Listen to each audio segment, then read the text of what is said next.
Elena Vance thought betrayal would break her. Instead, it forged her into something far more dangerous.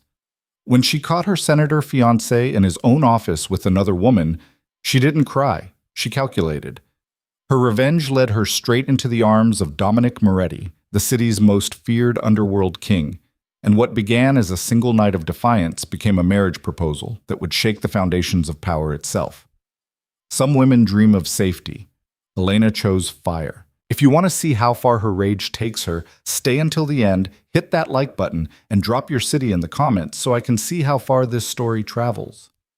The champagne reception glittered with the kind of manufactured elegance that made Elena's teeth ache. Crystal chandeliers cast fractured light across marble floors, and everywhere she looked, people wore their ambition like expensive cologne, suffocating and impossible to escape. She stood at the edge of the grand ballroom, champagne flute in hand, watching Adrian Cole work the room with the practiced ease of someone born to power. Her fiancé moved through the crowd like a shark through water, all polished smiles and firm handshakes, his silver tie catching the light as he leaned in close to whisper something that made a governor's wife laugh too loudly. Elena knew that laugh. She'd perfected it herself over the past 2 years. "You look stunning tonight, darling." The voice belonged to Margaret Ashford, one of Adrian's most devoted supporters. The older woman appeared at Elena's elbow with the stealth of a political operative, which, technically, she was. "Thank you, Margaret." Elena's smile didn't reach her eyes. It never did at these events. "That dress is absolutely perfect. Adrian must be so proud." The comment settled in Elena's stomach like a stone. Proud. As if she were a prize he'd won, something to display when useful and store away when not. "He chose it himself," Elena said, because that was the truth. Adrian had sent it to her apartment 3 days ago with a note that read simply, "Wear this Saturday. Don't be late." She'd considered burning it. Instead, she'd put it on, zipped herself into the crimson silk, and become exactly what he wanted her to be, the perfect accessory to his ambition. "How thoughtful!" Margaret's hand pressed against her chest in exaggerated admiration. "You two are just perfect together, the perfect couple for his presidential run." Presidential. The word everyone whispered, but no one said directly, as if speaking it aloud might jinx Adrian's carefully orchestrated ascent to power. Elena took a long drink of champagne, letting the bubbles burn the back of her throat. 2 years. 2 years of standing beside Adrian Cole, smiling through fundraisers and charity galas, learning to become invisible whenever his important friends needed his undivided attention. 2 years of being molded and shaped into the ideal senator's wife. Elegant, educated, utterly unthreatening. "If you'll excuse me," Elena murmured, "I need to find the ladies' room." Margaret waved her away with an understanding smile, already scanning the crowd for her next target. Elena moved through the ballroom with the same practiced grace she'd learned in cotillion classes 20 years ago. Smile, nod. Don't make eye contact long enough to get trapped in conversation. The trick was to look purposeful, like you were headed somewhere important, so no one stopped you to chat.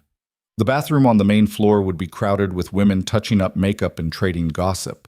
Elena headed for the stairs instead, her heels clicking against marble as she climbed toward Adrian's private office on the 2nd floor. He kept a powder room up there, one he'd shown her during her first visit to this building, back when he'd still pretended she was someone whose comfort mattered. The 2nd floor hallway stretched empty and quiet, the sounds of the party muffled by thick walls and expensive construction. Elena's reflection followed her in the darkened windows. A stranger in red silk, her blonde hair twisted into an elegant knot that made her neck look longer, more swan-like. Adrian's aesthetic preferences stamped all over her like a brand. She was halfway down the hall when she heard it. A laugh. Low and intimate, coming from behind the partially open door to Adrian's office. Elena stopped walking. She should keep going. She should use the bathroom, fix her lipstick, return to the party. But her feet had rooted themselves to the expensive Persian runner, and that laugh, breathy, delighted, was definitely not alone. "We have to be quick," Adrian's voice, rough with urgency. "The party?" "Let them wait," a woman's voice, sultry and confident. "When have you ever cared about making people wait?" Elena's champagne flute was suddenly very heavy in her hand. "You're dangerous, Simone." Simone. Elena knew that name. Simone Laurent, the French journalist who'd been following Adrian's campaign for Vanity Fair. She'd interviewed him twice, both times gushing about his vision for America, his dedication to public service.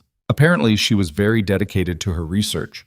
Elena moved closer, her heels silent now against the carpet. Through the gap in the door, she could see a slice of Adrian's desk, papers scattered across mahogany. Then movement. Adrian's hand sliding up a stockinged thigh, fingers digging into flesh with the kind of urgency he hadn't shown Elena in months. Maybe ever. We shouldn't...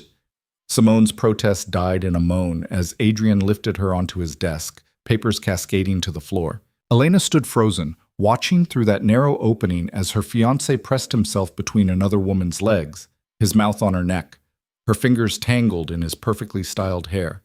The same hair Elena had smoothed that morning while he'd checked his phone, barely acknowledging her touch. She waited for something to break inside her, for tears, for rage, for the kind of dramatic collapse she'd seen in movies. Instead, she felt nothing. Just a cold crystalline clarity spreading through her chest like ice forming on a winter lake. This wasn't betrayal. This was confirmation. Every instinct she'd ignored, every doubt she'd swallowed, every moment she'd convinced herself she was being paranoid, they'd all been right. Adrian didn't love her. He probably never had. She was a carefully selected component in his political machine, chosen for her pedigree, her education, her ability to smile beautifully while saying nothing of substance. And she'd let herself be chosen. The rage came then, but it was nothing like she'd expected. It didn't burn hot. It settled cold and patient in her bones, a quiet fury that cleared her head instead of clouding it. Elena turned away from the door. Her hand was steady as she set her champagne flute on a console table with barely a sound. Then she walked back down the hallway, down the stairs, through the ballroom where Margaret Ashford was holding court near the shrimp display. "Elena," Margaret called out. "There you are. Senator Bradshaw was just asking about your wedding plans." "It's off." Elena didn't stop walking. "I'm sorry?" "The wedding. It's off." She kept moving, ignoring the stunned silence spreading in her wake. Someone called her name. Multiple someones. But Elena pushed through the front doors and into the cool October night without looking back. The valet rushed forward with her ticket number already memorized. Within minutes, her car appeared, and Elena slid behind the wheel of the Mercedes Adrian had bought her last Christmas. A gift, he'd called it. An investment in the right image, more likely. She drove without destination, her hands steady on the wheel, her mind strangely quiet. The city blurred past in streaks of light and shadow, expensive storefronts giving way to modest neighborhoods, then to grittier streets where the Polish wore thin and reality showed through the cracks. Elena had lived in this city her entire life, but she'd only ever seen the sanitized version, the parts deemed acceptable for a senator's fiancé. Now driving with no particular direction, she watched the real city unfold, bars with flickering neon signs, late-night diners where the tired and desperate grabbed coffee at midnight, streets where people actually lived instead of just networking. She pulled into a parking lot outside a place called Havoc. The sign was half burned out, reading HVOC in sputtering red letters. Music thumped from inside, bass-heavy and aggressive. Nothing like the string quartets at Adrian's fundraisers. Perfect. Elena checked her reflection in the rearview mirror. The woman staring back looked expensive and out of place, her makeup still flawless, her dress still perfect. She grabbed the diamond engagement ring from her left hand and tossed it into the cup holder without ceremony. The air inside Havoc hit her like a wall. Cigarette smoke, spilled beer, sweat, and something darker. The crowd was thick and loud, bodies pressed close in the dim lighting. No one noticed Elena slip inside. No one cared about the overdressed blonde navigating toward the bar. She ordered whiskey because wine felt too elegant, too much like the life she'd just walked away from. The bartender, a woman with sleeve tattoos and a septum piercing, poured 3 fingers without comment and slid the glass across scarred wood. Elena drank half of it in one swallow, welcoming the burn. "Rough night?" The voice came from her right, low, amused, touched with an accent she couldn't quite place. Elena turned to find a man watching her with dark eyes that missed nothing. He was younger than Adrian, maybe mid-30s, with black hair that looked like he'd been running his hands through it and a jaw that hadn't seen a razor in days. His suit was expensive but rumpled, the tie loosened, sleeves rolled to reveal forearms marked with scars and ink. He looked dangerous in a way that had nothing to do with politics and everything to do with actual violence. "You could say that," Elena replied. "Let me guess." He studied her like she was a puzzle worth solving. "Charity gala gone wrong? Caught your husband with the coat check girl? Fiancé?" And it was his office with a journalist. "Ouch!" He signaled the bartender for 2 more whiskeys. "At least he has terrible taste in hiding places." "He has terrible taste in everything." The words came easier than they should have, loosened by whiskey and rage and the strange anonymity of this place. Including me, apparently. The man's smile shifted into something sharper. "I seriously doubt that." Elena took the fresh glass he slid toward her. "You don't know me." "No, but I know men like him." His eyes tracked her face, her dress, the way she held herself even now. Men who want beautiful things but don't have the balls to appreciate them properly. "Is that your professional opinion?" "It's my experience." They drank in silence for a moment. The music shifted, something darker and more aggressive pulsing through the speakers. Elena felt it in her chest, in her bones, drowning out the careful control she'd spent 2 years perfecting. "I'm Dominic," he said finally. "Elena." "Elena." He tasted her name like expensive wine. "What brings you to a place like this, Elena, besides a shit fiancé and wounded pride?" She should lie. She should make up something vague and safe, then finish her drink and leave. Instead, she met his eyes and told him the truth. "I wanted to feel something real." Dominic's expression shifted, surprise followed by something darker and far more interesting. "Careful what you wish for." "I'm done being careful." Elena finished her whiskey and set the glass down hard enough to make a sound. "Careful got me a fiancé who fucks other women in his office while I smile for his donors. Careful got me 2 years of becoming someone I don't even recognize." "So what now?" Dominic leaned closer, and Elena caught the scent of expensive cologne mixed with cigarette smoke. "You planning to trash his car, max out his credit cards, post revenge porn?" "No." The word came out cold and final. "I'm going to destroy him." The smile that crossed Dominic's face was pure predator. "Now that sounds interesting." "I'm serious." "I know." He studied her with those dark, dangerous eyes. "That's what makes it interesting." Elena should be afraid. This man, this place, everything about it screamed danger. But fear required caring about consequences, and she'd just burned every bridge that mattered. Adrian had made her into something decorative and disposable. Fine. She'd show him exactly what he'd thrown away. "Dance with me," Dominic said. Not a question. "I don't know how to dance to this." "Good. Stop knowing how to do things the right way." He took her hand, pulling her off the bar stool before she could protest. "Start doing them because you want to." The crowd swallowed them, bodies pressed close in the pulsing darkness. Elena had danced at 100 society events, waltzes, foxtrots, the kind of careful choreography where every step was predetermined. This was nothing like that. This was chaos, heat, the raw press of strangers moving to bass that vibrated in her chest. Dominic's hands found her waist, pulling her against him with none of Adrian's careful politeness. This close, she could see the silver scar cutting through his left eyebrow, the way his pupils dilated as he looked at her. "You're not what I expected," he said against her ear, loud enough to be heard over the music. "What did you expect?" "Someone who'd run screaming by now." Elena tilted her head back to meet his eyes. "Maybe I'm tired of running." His grip tightened. "Careful, Elena. You're playing with fire." "Good." She pressed closer, feeling the solid warmth of him, the danger coiled beneath expensive fabric. "I want to burn." The kiss happened like an inevitability. His mouth on hers, rough and demanding, tasting like whiskey and cigarettes, and absolutely nothing like Adrian's careful, calculated affection. Elena kissed him back with 2 years of suppressed rage, her fingers digging into his shoulders, his hair, not caring who saw or what it meant. This was real. This was feeling something besides numb acceptance. When they broke apart, Dominic's eyes were black with want. "My place isn't far." Elena knew what he was offering, knew exactly where this led. The smart thing would be to thank him for the drink, go home, process her emotions like a rational adult. Instead, she said, "Let's go." Dominic's apartment was nothing like she'd expected. Elena had pictured something dark and gritty to match the bar, but instead she found herself in a converted loft with exposed brick walls, floor-to-ceiling windows overlooking the city, and furniture that looked both expensive and well-used. "Not what you imagined?" Dominic asked, shrugging out of his jacket. "No. People rarely are." He moved to a bar cart, poured 2 glasses of something amber. "Last chance to run, Elena. Walk out that door, go back to your safe life.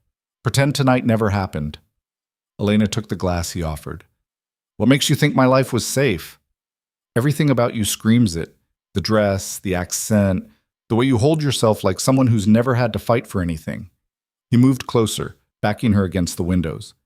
"You're a society princess slumming it for a night. Tomorrow you'll wake up, realize this was a mistake, and go running back to your senator." "He's not—" Elena stopped.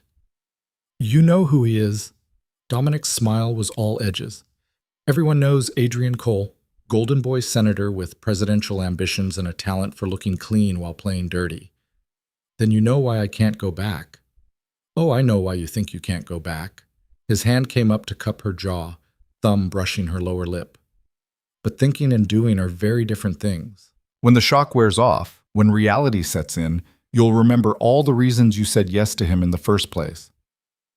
"You don't know me." "No, but I know people."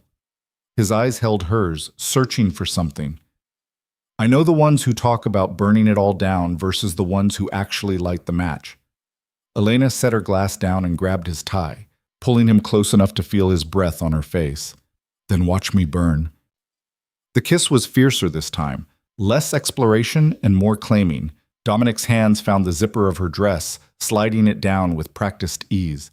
The red silk pooled at her feet, and Elena stepped out of it without hesitation, standing in front of this dangerous stranger in nothing but black lace and heels. "Jesus," Dominic breathed. "Does he have any idea what he threw away?" "I don't care." And she meant it. Whatever Adrian thought, whatever regrets he might have when he realized she was gone, none of it mattered, not anymore. Dominic lifted her against the window, the glass cold against her back, the city lights sprawling below them like fallen stars. Elena wrapped her legs around him, her fingers tangling in his hair as he kissed her neck, her collarbone, every place Adrian had ignored in favor of his phone or his schedule or his career. "Tell me you want this," Dominic said against her throat. "I want this." "Say my name." "Dominic." It came out breathless, desperate. "Please." What followed wasn't gentle or romantic. It was raw and fierce, and exactly what Elena needed. Proof that she could still feel, could still want, could still be something other than Adrian Cole's perfect accessory. Dominic touched her like she mattered, like she was worth the attention, and when she finally shattered in his arms, it felt like breaking free of a cage she hadn't known she was in. After, they lay tangled in his bed, the city lights painting patterns across bare skin. Elena stared at the ceiling, her body pleasantly sore, her mind strangely quiet. "Regrets?" Dominic asked. "No." "Give it time." Elena turned to look at him, this dangerous, complicated man who'd given her exactly what she'd asked for without pretending it was something it wasn't. "What do you do, Dominic, for a living?" His smile was slow and dark. "Nothing legal." "Be specific." "Why?" "Planning to report me to your senator." "He's not my senator, and I'm genuinely curious." Dominic studied her for a long moment, then seemed to make a decision. "I run certain operations that exist in the gray areas of legitimate business. Gambling, mostly. Some import-export that doesn't always get properly documented. Entertainment venues that cater to specific tastes. You're a criminal. I prefer entrepreneur." He traced patterns on her shoulder. "But yes, by legal definitions, I suppose I am." Elena should be horrified, should gather her things and run. Instead, she felt something click into place, a piece of a plan she hadn't known she was forming. "Do you know people?" she asked. "That's a vague question." "People who could hurt someone, professionally." Dominic's hand stilled. "Elena, Not kill him, just ruin him. The way he ruined me. She sat up, meeting his eyes with cold certainty. Adrian Cole built his entire career on his image. The perfect senator, the perfect future president. What would happen if that image shattered? If people saw what he really is?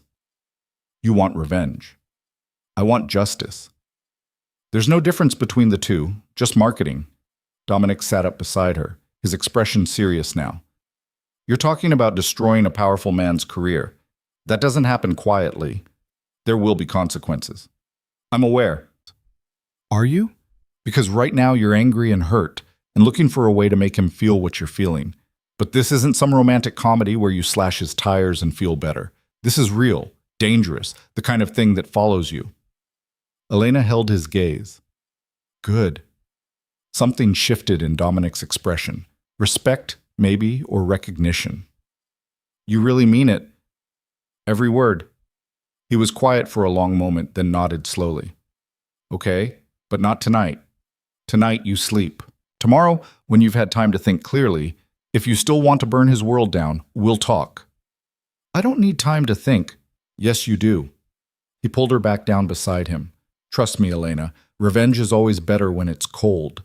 She wanted to argue, but exhaustion was catching up with her. The whiskey, the sex, the emotional whiplash of the entire night. Her eyes drifted closed against her will. When she woke, morning light was streaming through the windows, and Dominic was gone. A note sat on his pillow in dark, slanted handwriting. Had to handle some business. Help yourself to coffee. If you're still here when I get back, we'll talk about your senator problem. If not, it was a hell of a night. Elena showered, using Dominic's expensive soap, then pulled her red dress back on with a grimace. The club clothes felt ridiculous in daylight, but she had nothing else. Her phone, when she finally checked it, showed 47 missed calls and over 100 texts. Most were from Adrian. She didn't read them. Instead, she made coffee in Dominic's pristine kitchen and waited. He returned 2 hours later looking tired, but unsurprised to find her still there. So, he said, dropping his keys on the counter. You stayed. I told you. I want him destroyed. Dominic poured himself coffee, studying her over the rim of his cup. Adrian Cole has powerful friends, political connections, money. Taking him down won't be easy or quick. I don't care. You should. He set the cup down with a decisive click. Because the only way to hurt someone like him is to become someone he can't ignore. Someone with more power, more connections, more resources than he has. I don't have any of those things. No. Dominic's smile was sharp as a blade. But I do. Elena's heart kicked hard against her ribs. What are you saying? I'm saying I can help you destroy Adrian Cole, but it won't be simple and it won't be free. What's the price? Dominic moved closer, his dark eyes holding hers with uncomfortable intensity. That depends on how far you're willing to go. All the way. Careful, Elena. You don't know what you're promising. Then tell me. She straightened, meeting his challenge head on. What do you want? He was quiet for a long moment, then said, Let me think about it. This isn't a decision to make quickly. It wasn't the answer she wanted, but Elena could see the calculation in his eyes. Whatever Dominic was planning, it was bigger than a simple revenge scheme. I should go, she said finally.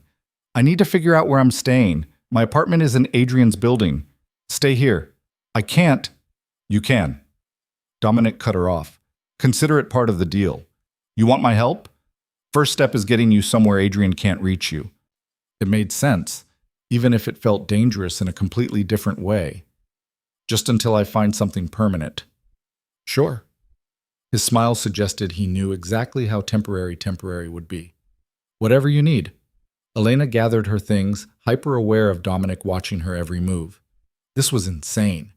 She'd spent one night with a self-admitted criminal, and now she was moving into his apartment and plotting revenge against one of the state's most powerful politicians. But the alternative was going back. Apologizing, becoming invisible again. I'll need clothes, she said. We'll handle it. And I should probably tell my family something. Not yet. Dominic's voice went hard. The fewer people who know where you are, the better. Adrian will come looking. He won't want his perfect fiancé airing his dirty laundry. He was right, of course. Adrian's first move would be damage control. He'd try to spin this, make it her fault somehow, or convince her it was all a misunderstanding. The thought made her blood boil. "When do we start?" Elena asked. Dominic's smile was pure predator. "We already have." Tabes. 3 days passed in strange suspension. Elena existed in Dominic's loft like a ghost, wearing his shirts and avoiding her phone. The calls from Adrian had slowed to a trickle, replaced by increasingly desperate messages from her mother, her sister, even Adrian's chief of staff. She ignored them all.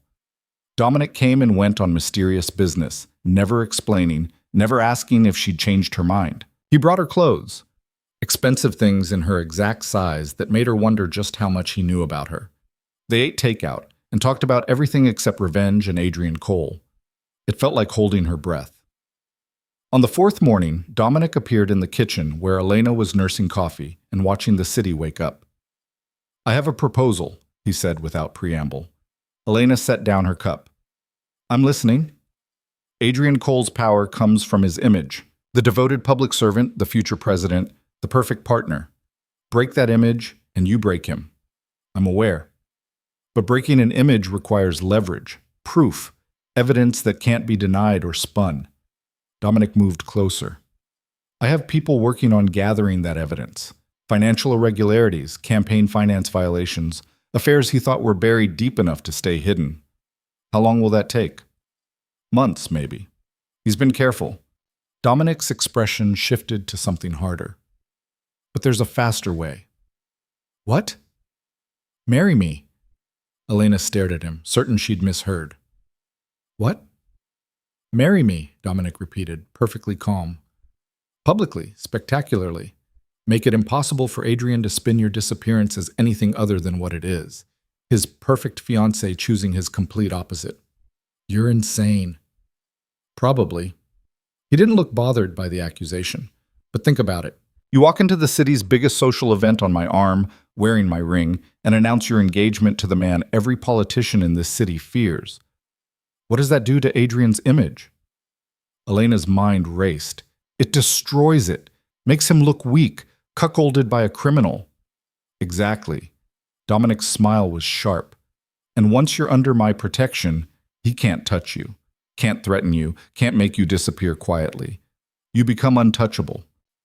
"Why would you do this?" Elena searched his face for deception. "What do you get out of it?" "Honestly?" Dominic shrugged. "It pisses off Adrian Cole, which amuses me. And having someone like you, educated, connected, legitimate, as my wife opens doors even money can't buy. So I'm useful to you. We're useful to each other. That's how the best partnerships work." Elena wanted to argue, but the logic was sound. A marriage to Dominic would infuriate Adrian, cement her position beyond his reach, and give her the resources to finish destroying him properly. "What about after?" she asked. "After what?" "After Adrian is destroyed. After we've both gotten what we want from this arrangement." Dominic's expression softened slightly. "Then we figure it out, together? Or not? This doesn't have to be forever, Elena. Just long enough to give you the life you actually want instead of the one he tried to force you into." It was the most honest proposal she'd ever received. No false promises of love, no romantic delusions. Just a straightforward business arrangement wrapped in revenge and mutual benefit. Elena thought about Adrian, about the way he'd looked at Simone Laurent with more passion than he'd ever shown her. Thought about 2 years of making herself smaller, quieter, more acceptable. "Okay," she heard herself say. "Let's do it." Dominic's smile could have lit fires. "Then let's give this city something to talk about." The ring arrived 2 days later in a black velvet box that probably cost more than Elena's first car. She opened it to find a diamond so large it looked almost obscene. Emerald cut, flawless, set in platinum with smaller stones trailing down the band like frozen tears. "Subtle," she said, holding it up to the light. Dominic looked up from his laptop, unconcerned. "It needs to be visible from across a room. That's the point. Most engagement rings don't double as weapons." "Most engagements aren't declarations of war." He went back to typing. "Try it on." Elena slid the ring onto her finger, surprised when it fit perfectly. The weight of it felt foreign. Nothing like the delicate solitaire Adrian had given her in a restaurant surrounded by people with cameras. That proposal had been a performance, every moment choreographed for maximum publicity. This felt more honest in its dishonesty. "When's the event?" she asked. "Saturday. The Thornhill Foundation Gala." Dominic closed his laptop with a decisive click. Black tie, 500 guests, every important name in the city. Adrian will be there. He's on the board. Of course he was. Adrian collected board positions like other people collected stamps. That's 3 days away. Plenty of time. Dominic stood, moving to the bar cart. "We'll need to get you fitted for a dress. Something that makes a statement." "I have dresses." "You have Adrian's dresses." Clothes he chose to make you look the way he wanted. He poured 2 glasses of scotch, handed her one. "We're burning that version of you, remember?" Elena took a drink, the liquor smooth and expensive. Everything in Dominic's world seemed to operate on 2 levels, the surface appearance of legitimacy and the darker truth underneath. "What kind of statement are we making?" "That you're not his anymore. That you never really were." Dominic's eyes held hers over the rim of his glass. "That you've chosen something dangerous over something safe, and you're not apologizing for it." The thought sent a thrill through her that had nothing to do with the scotch. "My mother is going to have a stroke." "Probably. Can you live with that?" Elena thought about her mother, Catherine Vance, who'd spent 30 years perfecting the art of social climbing, who'd practically thrown Elena at Adrian the moment he'd shown interest. Her mother would see this engagement as the ultimate betrayal, a rejection of everything she'd taught Elena to value. "Yes," Elena said, "I can live with that." Dominic's smile was approving. "Good, because there's no halfway with this. Once we walk into that gala together, there's no taking it back." "I know. Do you?" He set down his glass and moved closer. "Because right now, you're angry, hurt, running on rage and wounded pride. But that gala is going to be brutal. People will stare. They'll whisper. Your mother will probably cause a scene, and Adrian will do everything in his power to make you look unstable. Let him try. He will. And he'll be convincing." Dominic's hand came up to cup her jaw, his thumb brushing her cheekbone. "You need to be ready for that. Ready to stand there and smile while he tells everyone you've had a breakdown. That you're not thinking clearly, that this is all some cry for attention." Elena pulled back, anger flaring hot in her chest. "I'm not some fragile thing that's going to shatter the first time someone's mean to me." "I didn't say you were, but there's a difference between knowing something will happen and actually living through it." His expression softened slightly. "I've seen people talk themselves into revolutions and then crumble the moment real consequences arrive. I need to know you won't. How am I supposed to prove that?" "You can't, not until it happens." Dominic retrieved his glass, swirling the scotch contemplatively. "But you can prepare. Know what he's going to say, how he's going to play it. Be ready with your own narrative." Elena's mind was already working, cataloging Adrian's likely moves. He'd play the concerned fiancé, worried about her mental state, paint her as unstable, emotional, making rash decisions in the wake of a misunderstanding. He might even claim she'd caught him in an innocent conversation with Simone, that she'd blown everything out of proportion. "He'll try to make me look crazy," she said slowly, "without question. So I need to look anything but calm, collected, completely in control of my choices." "Exactly." Dominic's approval was evident. "And you need to make it clear that this isn't a rebound or a breakdown. You chose me, deliberately, with full knowledge of who and what I am." The implications settled over her like a heavy coat. "You want me to own it, not just the engagement, but everything that comes with it. If you're going to burn bridges, burn them completely. Don't leave anything he can use to pull you back." Elena finished her scotch, the burn grounding her. "Then we'd better make sure I look the part." The next morning, a woman named Simone, no relation to the journalist, Dominic assured her with dark amusement, arrived at the loft with enough clothing to outfit a small army. She was tiny and terrifying, with silver hair cut sharp as a blade and eyes that missed nothing. "So," Simone said, circling Elena like a predator assessing prey, "you're the one making Dominic do something interesting for once." "I wouldn't say I'm making him do anything." "No? Then you're more foolish than you look." Simone gestured impatiently. "Strip. I need to see what we're working with." Elena hesitated, then remembered that modesty was another thing she was supposed to be burning. She stripped down to her underwear, ignoring the way Simone's critical gaze catalogued every inch. Good bones, decent muscle tone. Skin could use some sun, but we can work with pale. Simone pulled out a measuring tape. What did the senator have you wearing? Let me guess, pastels, modest necklines, nothing too attention-grabbing? How did you Because men like that are all the same. They want accessories, not partners. Simone took measurements with efficient precision. Arms up. We're going in the complete opposite direction. Bold colors, dangerous cuts, nothing safe or forgettable. Over the next 3 hours, Elena was transformed into someone she barely recognized. Simone brought out dress after dress, each more dramatic than the last, until they settled on something that made Elena's breath catch.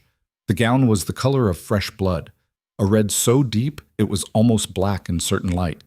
The neckline plunged to her sternum, held in place by what seemed like architectural magic and sheer audacity. The back was non-existent, the fabric not beginning again until the base of her spine. It clung to every curve before pooling at her feet in dangerous elegance. I can't wear this, Elena said, staring at her reflection. Why not? It's too much. Too much what? Too sexy? Too bold? Too honest about the fact that you have a body and aren't ashamed of it? Simone adjusted the dress with expert hands. This is exactly what you should wear. It says you're done playing by their rules. Elena turned slowly, watching the fabric move like water. The woman in the mirror looked powerful and dangerous, nothing like the safe, appropriate fiancé she'd been. He's going to hate it, she said. Simone's smile was sharp.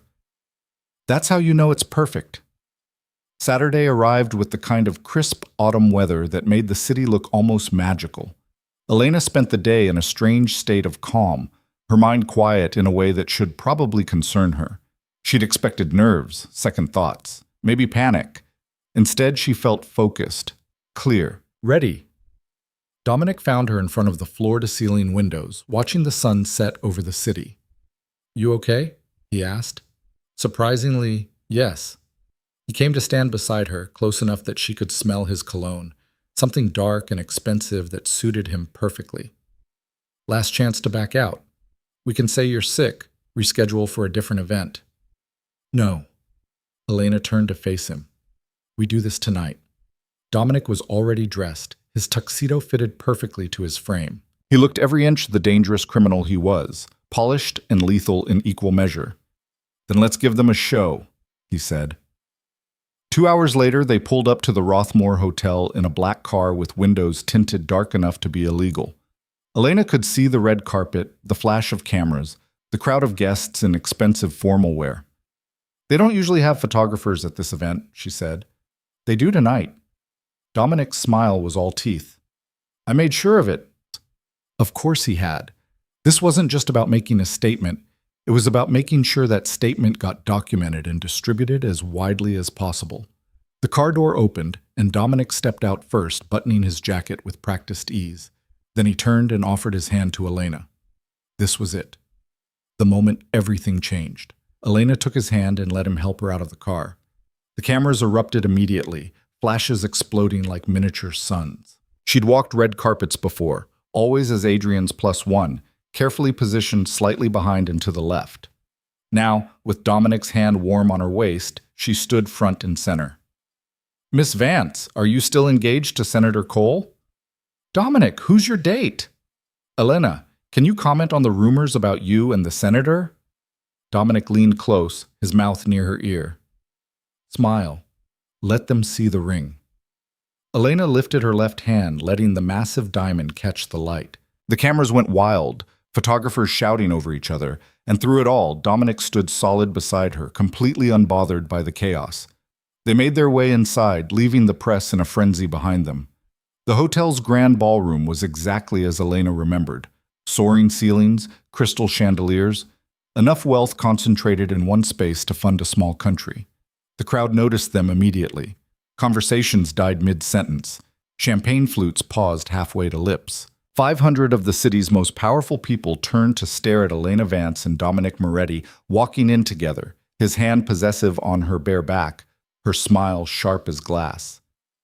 Well, Dominic murmured. We definitely made an entrance. Elena spotted her mother across the room, standing with a cluster of society women. Catherine Vance's face had gone white, her mouth opening and closing soundlessly. Then Elena saw Adrian. He stood near the bar, a glass of scotch frozen in his hand, staring at her with an expression she'd never seen before. Shock, rage, something that might have been panic if Adrian Cole ever let himself show weakness. Their eyes met across the crowded room, and Elena smiled. Adrian moved toward them with the purposeful stride of a man used to getting his way. People stepped aside automatically, creating a path. Dominic's hand tightened on Elena's waist, but he didn't pull her closer or position himself protectively.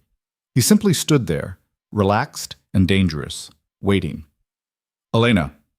Adrian's voice was controlled, but Elena could hear the fury underneath. I think we need to talk.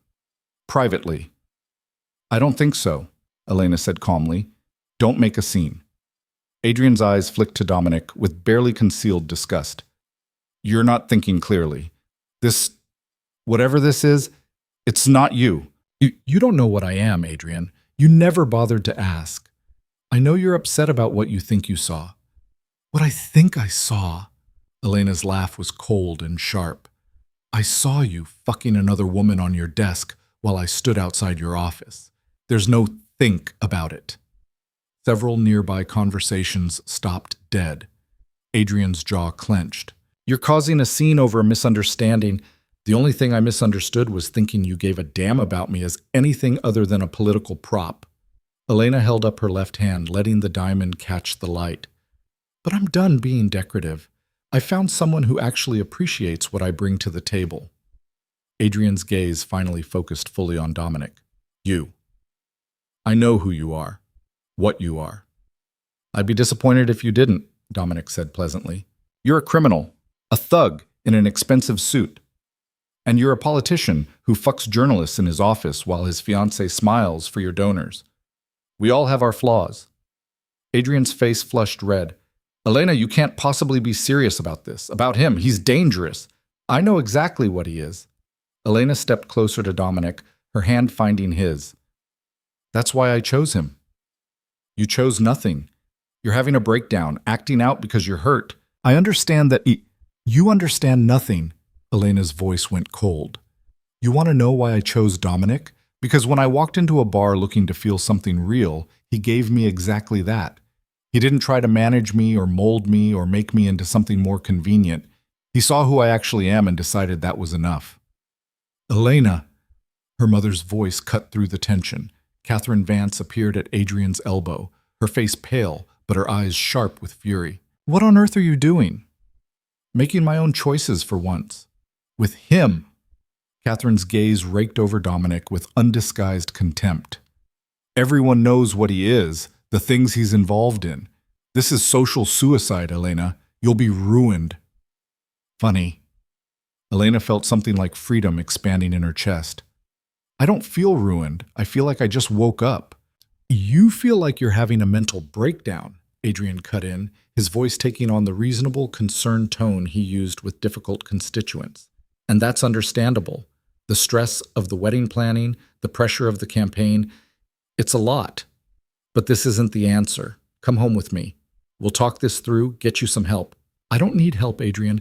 I need you to understand that I'm done.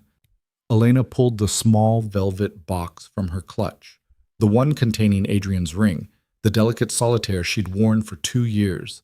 She held it out to him. This was never mine. It was yours. Part of your image, your plan, your perfect political package. I'm returning it. Adrian didn't take the box. You're making a mistake. The only mistake I made was saying yes to you in the first place.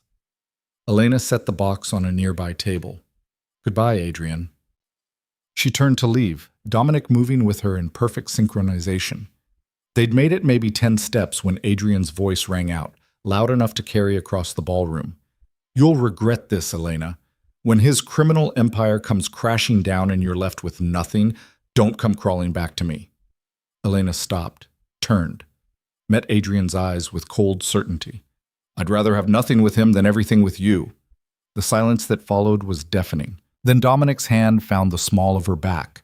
guiding her toward the exit, and Elena walked out of that ballroom without looking back. They made it to the car before Elena started shaking, not from fear or regret, from adrenaline, from the sheer overwhelming rush of actually doing what she'd fantasized about for days. "That went well," Dominic said, his tone dry. Elena laughed, the sound slightly hysterical. "I just publicly humiliated a senator in front of half the city's power players." You did. It was beautiful. My mother looked like she wanted to murder me. Also beautiful." Dominic pulled out his phone, scrolling through what looked like a news feed. "And we're already trending. Senator Cole's fiancé engaged to crime boss Dominic Moretti. The photos are spectacular." He showed her the screen. There they were, frozen in digital amber. Elena in her blood-red gown, Dominic's hand on her waist, both of them looking powerful and dangerous, and completely unrepentant. "We look good together," Elena said, surprised by the truth of it. "We do." Dominic pocketed his phone. "Think you can handle what comes next?" "What comes next?" "The fallout. Adrian will retaliate. Your mother will probably disown you. Your friends, if you had any real ones, will choose sides, and most of them won't choose yours."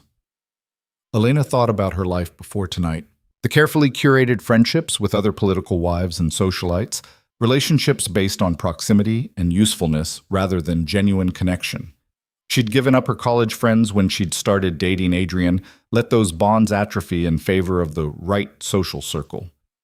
"I don't think I have anything left to lose," she said. "Everyone has something to lose. The question is whether you're willing to lose it." The car pulled up to Dominic's building. They rode the elevator in silence, the adrenaline slowly draining from Elena's system, replaced by a bone-deep exhaustion. Inside the loft, she kicked off her heels and collapsed onto the couch, her dress pooling around her like blood. "You did good tonight," Dominic said, pouring them both whiskey. "I didn't cry or scream or make it easy for Adrian to paint me as unstable." "That too." He handed her a glass. "But I meant you stood your ground. Didn't let him make you doubt yourself." Elena took a long drink. "He tried." "Of course he did. That's what men like Adrian do when they're losing control. They make you question your own reality." Dominic sat beside her, close but not touching. "How are you feeling?" "Terrified. Exhilarated. Like I just jumped off a cliff and I'm not sure if I'm flying or falling." "Probably both." They drank in comfortable silence, the city lights sprawling below them like fallen stars. Elena's phone buzzed incessantly in her clutch, but she ignored it. "What happens now?" she asked finally. "Now? We let the story spread. Let Adrian scramble to control the narrative. By tomorrow morning, every major outlet will have run the story. Senator's perfect fiancé runs off with dangerous criminal. It's too good not to cover." "And then?" "Then we get married. Make it legal and binding before Adrian can maneuver you back into his orbit." Dominic's expression was serious. "I know we said this was about revenge, about protection, but once we're legally married, you're stuck with me until we decide otherwise. You need to be sure." Elena studied him in the low light. Dominic Moretti, criminal entrepreneur, dangerous man, the walking embodiment of everything her mother had warned her away from. He'd offered her protection, power, and a chance at revenge without demanding she pretend to be something she wasn't. "I'm sure," she said, "even knowing what it means? That you'll be tied to my world, my business, my reputation? Especially knowing that." Dominic's smile was slow and approving. "Then we'll do it quietly. No circus, no press, just legal and binding." "When?" "This week, before Adrian has time to mount a proper counterattack." He stood, offering his hand. "Get some sleep. Tomorrow starts the real work." Elena let him pull her to her feet. She made it to the guest room she'd been using, stripped out of the blood-red dress, and collapsed into bed wearing nothing but the massive diamond on her finger. Her phone buzzed one more time before she silenced it. A text from an unknown number. "You've made a serious mistake. I'll give you one chance to fix this quietly. Come home." Elena deleted it without responding and fell asleep with a smile on her face. The next morning, she woke to the sound of Dominic's voice in the other room, low and intense. Elena pulled on one of his shirts and patted out to find him on the phone, his expression dark. "When?" Pause. How bad? Another pause, longer this time. Handle it. I'll be there in an hour. He ended the call and turned to find Elena watching. What's wrong? She asked. Adrian's moving faster than I expected. Dominic's jaw was tight. He filed paperwork this morning to freeze your family's assets, claims you're mentally unstable and making decisions under duress. He's going after your father's company. The words hit Elena like ice water. He can't do that. He can if he has the right judge, the right connections, and Adrian has both. Dominic moved toward her, his hands gentle on her shoulders. This is what I meant about consequences. He's going to hurt everyone close to you until you come back. Elena's mind raced. Her father's company, Vance Industries, a mid-sized manufacturing firm, was the family legacy. Her father had built it from nothing, and it was supposed to pass to her brother eventually. Adrian knew exactly where to strike to cause maximum pain.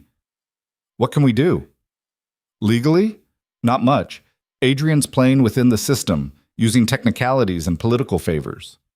Dominic's expression hardened. But legally isn't the only option. What are you suggesting? I'm suggesting that Adrian Cole has vulnerabilities too. Financial ones. Business partners who wouldn't appreciate scrutiny. Campaign donors with interesting tax situations. His hands tightened slightly. I can make problems for him. Big ones. But it won't be subtle, and it might get ugly. Elena thought about her father, about the company he'd spent 40 years building, about her mother's fury, her brother's confusion. Adrian was willing to destroy all of it just to force her back into line. Do it, she said. Elena, do it. Whatever you need to do to protect my family and destroy Adrian Cole's career, do it. She met his eyes with cold fury. He wants to play dirty? Fine. Let's show him what dirty really looks like. Dominic searched her face for doubt, for hesitation. When he found none, he nodded slowly. Okay, but this is the point of no return. Once I start this, there's no going back to your old life. No reconciliation, no compromise. You'll be mine, and he'll know it. Good, Elena said, because I'm done being his anything. Dominic made 3 phone calls while Elena watched the city wake up from behind his windows. She couldn't hear the specifics, but she caught fragments, numbers, names, threats delivered in a tone so casual they sounded like business negotiations, which, she supposed, they were. It's done, he said, pocketing his phone. By noon, Adrian's largest campaign donor will have some very uncomfortable questions from the IRS. By tonight, his business partner in that development deal will be facing a lawsuit that ties up his assets for months. That fast? I've been building leverage for years. Most people in this city owe me something, whether they admit it or not. Dominic moved to the kitchen, started coffee with methodical precision. Adrian thought he was untouchable. He's about to learn otherwise. Elena should feel guilty, should worry about the collateral damage, the people caught in the crossfire. Instead, she felt a savage satisfaction spreading through her chest. What about my father's company? She asked. I have lawyers filing counter motions. The asset freeze won't hold. Adrian doesn't have the evidence to support his claims. It'll cost him politically when it falls apart. Dominic poured 2 cups, added cream to hers without asking. He'd noticed how she took her coffee, filed it away somewhere in that calculating mind. But we need to move fast on the wedding. Once you're legally my wife, you're under my protection. Adrian won't be able to touch you without starting a war he can't win. The word wife still felt strange, surreal. Elena had spent 2 years imagining herself as Adrian's wife, planning a wedding that would be photographed for society pages and discussed in political circles. This was nothing like that fantasy. This was survival dressed up as matrimony. When? She asked. Tomorrow. I have a judge who owes me favors. Dominic's expression was unreadable. Unless you need more time. Elena thought about Adrian, about the way he'd looked at her last night, like property that had wandered off and needed to be retrieved. Thought about her mother's horror, her father's company hanging in the balance, the life she'd carefully built crumbling like sand. No, she said. Tomorrow is perfect. The rest of the day passed in a blur of logistics. Dominic disappeared for hours, returning with a marriage license and a dress bag he hung in her room without explanation. Elena tried calling her father 3 times before he finally answered, his voice tight with stress. Elena, thank God. Your mother said, I know what she said, Dad. Is the company okay? For now.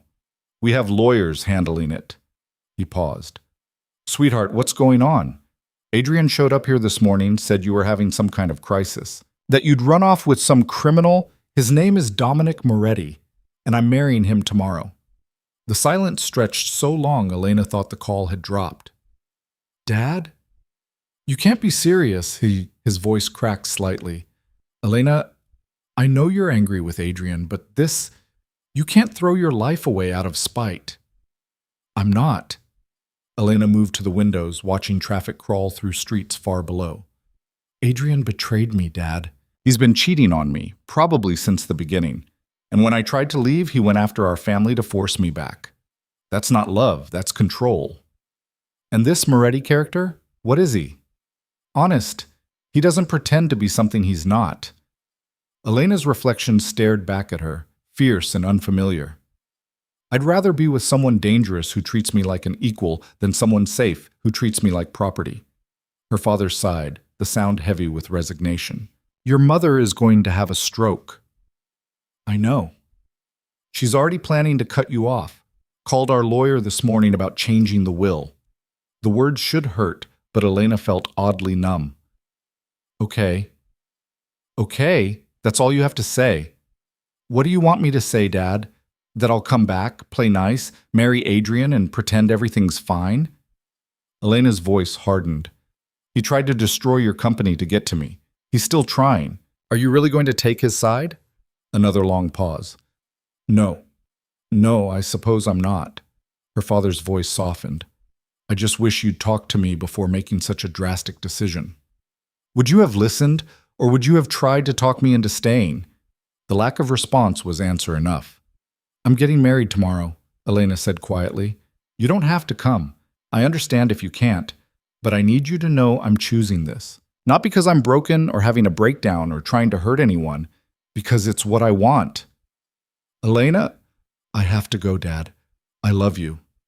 She ended the call before he could respond, before the cracks in her resolve could widen into something dangerous. Dominic found her an hour later, still standing at the window, her phone dark in her hand. How'd it go? He asked. About as expected. Elena set her phone on the table, watched it light up with her mother's fifth call. My mother's cutting me off. My father thinks I'm making a mistake. Adrian's probably planning his next move. Are you having second thoughts? No. The certainty surprised her. But I am scared. Good. Fear means you're taking this seriously. Dominic moved to stand beside her. Marriage to me isn't going to be easy, Elena. You'll be associated with everything I do, every decision I make. People will judge you, fear you. Some will try to use you to get to me. I know. Do you? Because right now this feels like an adventure, rebellion, but it's going to be your life. Every day, for however long this lasts. Elena turned to face him fully. Are you trying to talk me out of this? I'm making sure you understand what you're signing up for. His dark eyes held hers without flinching. Tomorrow, you become Mrs. Dominic Moretti. That's not just a name change. It's a complete identity shift. Everything you were before dies. Everything you'll be after belongs to this world. I'm already dead to my old world. My mother's disowning me. My friends won't return my calls. Adrian's making sure everyone knows I'm unstable, that this is all a breakdown. Elena stepped closer. At least in your world, people are honest about being dangerous. Something shifted in Dominic's expression. Respect, maybe, or recognition. You're tougher than you look. I've had to be. He reached out, tucked a strand of hair behind her ear with unexpected gentleness. Get some rest. Tomorrow's going to be a long day. Elena woke the next morning to find the dress bag hanging on her door. Inside was something simple and elegant, ivory silk that skimmed her body without clinging, a neckline that showed her collarbones, sleeves that ended at her elbows. Nothing like the elaborate confection she'd chosen for her wedding to Adrian. This dress was for a woman who knew exactly what she was doing. She did her own makeup, minimal, natural, nothing that looked like she was trying too hard. Left her hair down in loose waves. The massive engagement ring caught the light as she moved, a constant reminder of the choice she was making. Dominic was waiting in the living room, dressed in a dark suit that made him look both civilized and predatory. He studied her for a long moment, something unreadable crossing his face. "You look perfect," he said finally. "For a criminal's bride." "For my wife." The word sent a shiver through her that had nothing to do with fear. The courthouse was unremarkable. Gray stone, tired-looking staff, the kind of place where people came to handle life's bureaucratic necessities. No flowers, no music, no guests. Just Elena and Dominic, and a judge who looked like she'd done this particular ceremony 1,000 times and expected to do it 1,000 more. "Do you, Elena Catherine Vance, take Dominic Moretti to be your lawfully wedded husband?" Elena looked at Dominic, this dangerous man who'd offered her protection without demanding she change, power without requiring she diminish herself. His dark eyes met hers, steady and sure. "I do," she said. "And do you, Dominic Moretti, take Elena Catherine Vance to be your lawfully wedded wife?" "I do. By the power vested in me by the state, I now pronounce you husband and wife." The judge closed her book with a decisive snap. "You may kiss the bride." Dominic stepped forward, his hands cupping her face with surprising tenderness. The kiss was soft, almost careful, nothing like the fierce claiming in the bar that first night. When they broke apart, he rested his forehead against hers for just a moment. "Hello, Mrs. Moretti," he murmured. "Hello, husband." They signed papers in the judge's chambers, making it official. Elena Moretti. The name looked foreign on the marriage license, like it belonged to someone else entirely. Maybe it did. Maybe Elena Vance had died the night she'd walked out of Adrian's gala, and Elena Moretti was someone new, someone dangerous. "Congratulations," the judge said, though her tone suggested she'd seen too many marriages to invest much emotion in any single one. "You're all set."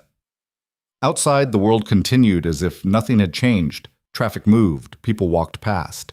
The sun climbed higher in a clear sky. But everything felt different to Elena, sharper, more real, like she'd been living in soft focus, and someone had suddenly adjusted the lens. "How does it feel?" Dominic asked as they walked to the car. "Terrifying. Final." Elena looked down at her rings, the massive engagement diamond, and now a simple platinum band beside it. "Legal." "Having regrets? Ask me tomorrow." Dominic's laugh was low and genuine. "Fair enough." They went back to the loft. Their loft now, Elena supposed, though she still thought of it as Dominic's space. He poured champagne, and they drank it standing at the windows, watching the city sprawl below them like a kingdom they'd just conquered. "To bad decisions," Dominic said, raising his glass. "To necessary ones," Elena countered. They drank, and the champagne tasted like victory and surrender in equal measure. Elena's phone buzzed with a call from an unknown number. She almost ignored it, but something made her answer. "Hello?" "Elena." Adrian's voice cold and controlled. "We need to talk." "We have nothing to talk about." "You married him. Actually, married him." Adrian sounded incredulous, like he couldn't process the reality of her choice. "You've lost your mind." "No, I found it." Elena moved away from Dominic, giving herself space. "What do you want, Adrian?" "To give you one last chance. File for annulment. Come home. I'll forgive this entire mess, and we can move forward like none of it happened." The audacity took her breath away. "Forgive me? You're the one who cheated. A mistake. One I regret." His voice shifted to the reasonable, concerned tone he used in press conferences. "But you're blowing this out of proportion, Elena.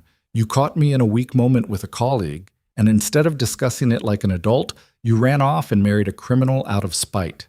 You think I married Dominic to hurt you? Didn't you?"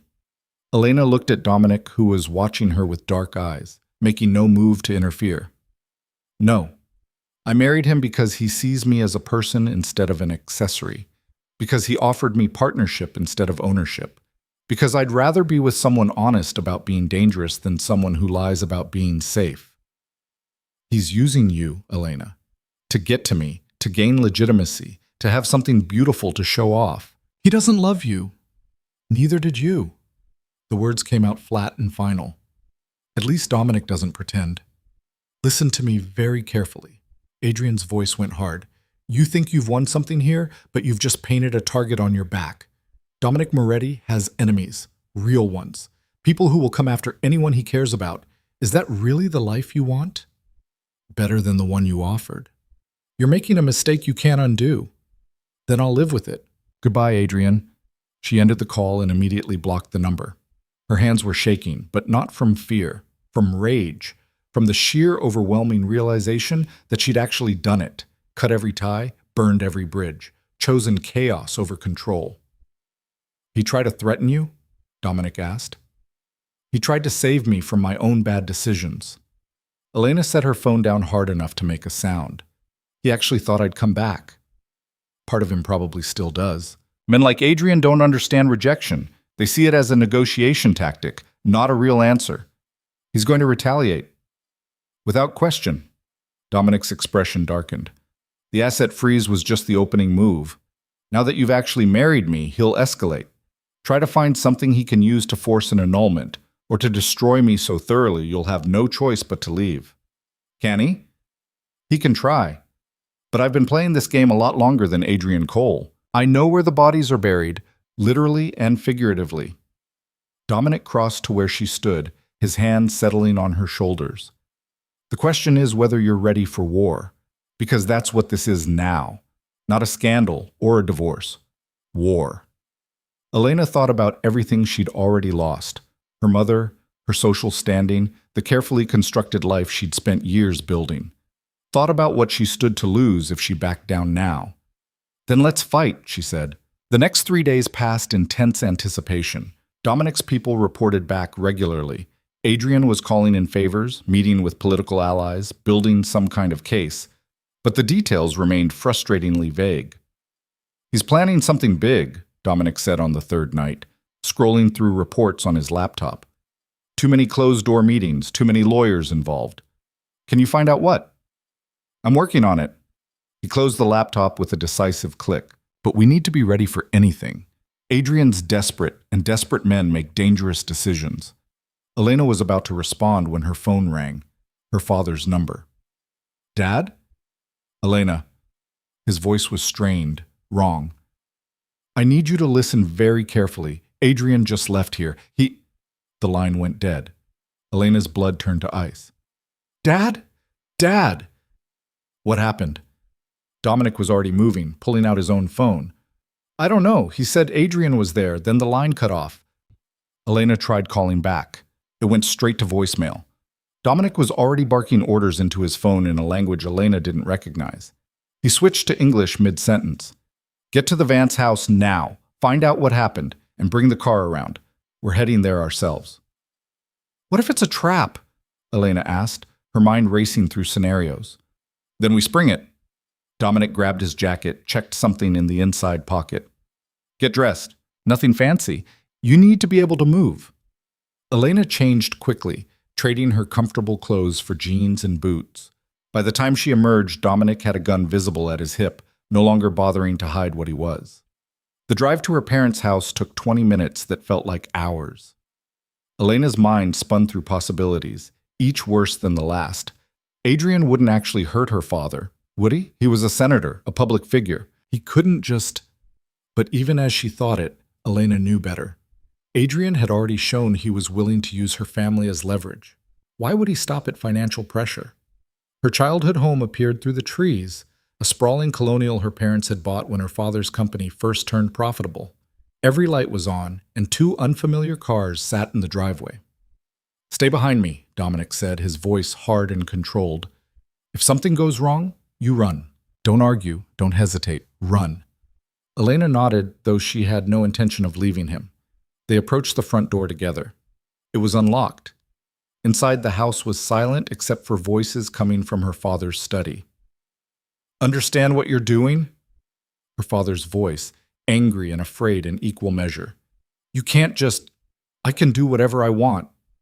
Adrian's voice, cold and controlled. You're going to call Elena. Tell her to come home. And when she does, you're going to help me convince her to end this farce of a marriage. Or what? Or your company doesn't just face an asset freeze, it faces a full investigation, tax fraud, safety violations, environmental complaints. I have friends at every regulatory agency, Marcus. By the time they're done with you, Vance Industries will be bankrupt, and you'll be facing federal charges. Dominic's hand tightened on Elena's arm, holding her back as she instinctively moved toward the study.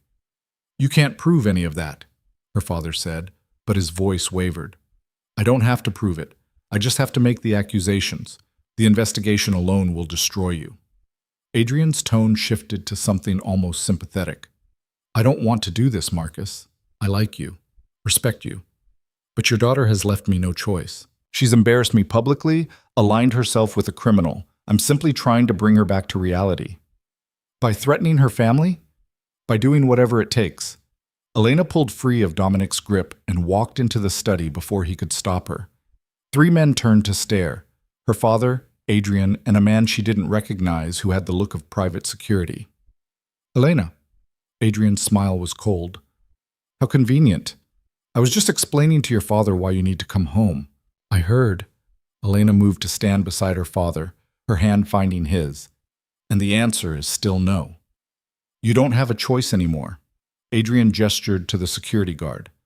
Mr. Foster here is a licensed psychiatrist. He's prepared to testify that you're suffering from a severe mental breakdown, that you're a danger to yourself. With his testimony, I can have you committed for evaluation, 3 days, minimum. Long enough to get this marriage annulled and get you the help you clearly need. The words hit Elena like ice water. You can't do that. I can if I have cause. And your recent behavior, running away from our engagement party, marrying a known criminal within days, cutting off all contact with your family, it all paints a picture of someone in crisis. Adrian's expression was almost pitying. I'm trying to help you, Elena, but you need to cooperate. She's not going anywhere with you. Dominic's voice came from the doorway, deadly calm. Adrian's eyes narrowed. This is a private conversation. Not anymore. Dominic moved into the room, and Elena saw the security guard's hand move toward his hip. I wouldn't, unless you want to find out how fast I can draw. The guard froze. Adrian's face flushed red. You're threatening me. In a witness's home with a psychiatrist present to document your violent behavior? I'm stating facts. Dominic's hand rested casually on his gun. Elena is my wife. She's not going anywhere without her consent. And if you try to force the issue, we're going to have a problem that your political connections won't solve. Marcus, Adrian turned to Elena's father.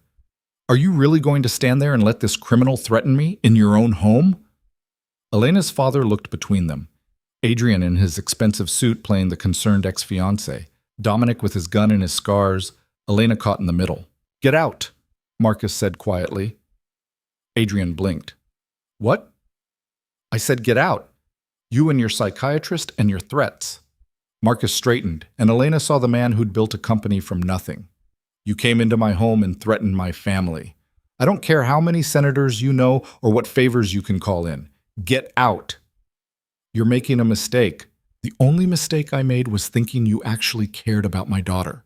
Marcus moved toward the door, forcing Adrian back. Leave, now, or I'll call the actual police and have you removed for trespassing.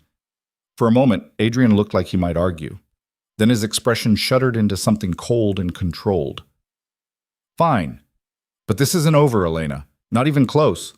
He gestured to the psychiatrist, who'd remained silent through the entire exchange. Remember what I said, Marcus. Your company, your legacy, all of it hangs in the balance. One phone call and it all comes crashing down. He left, the security guard following.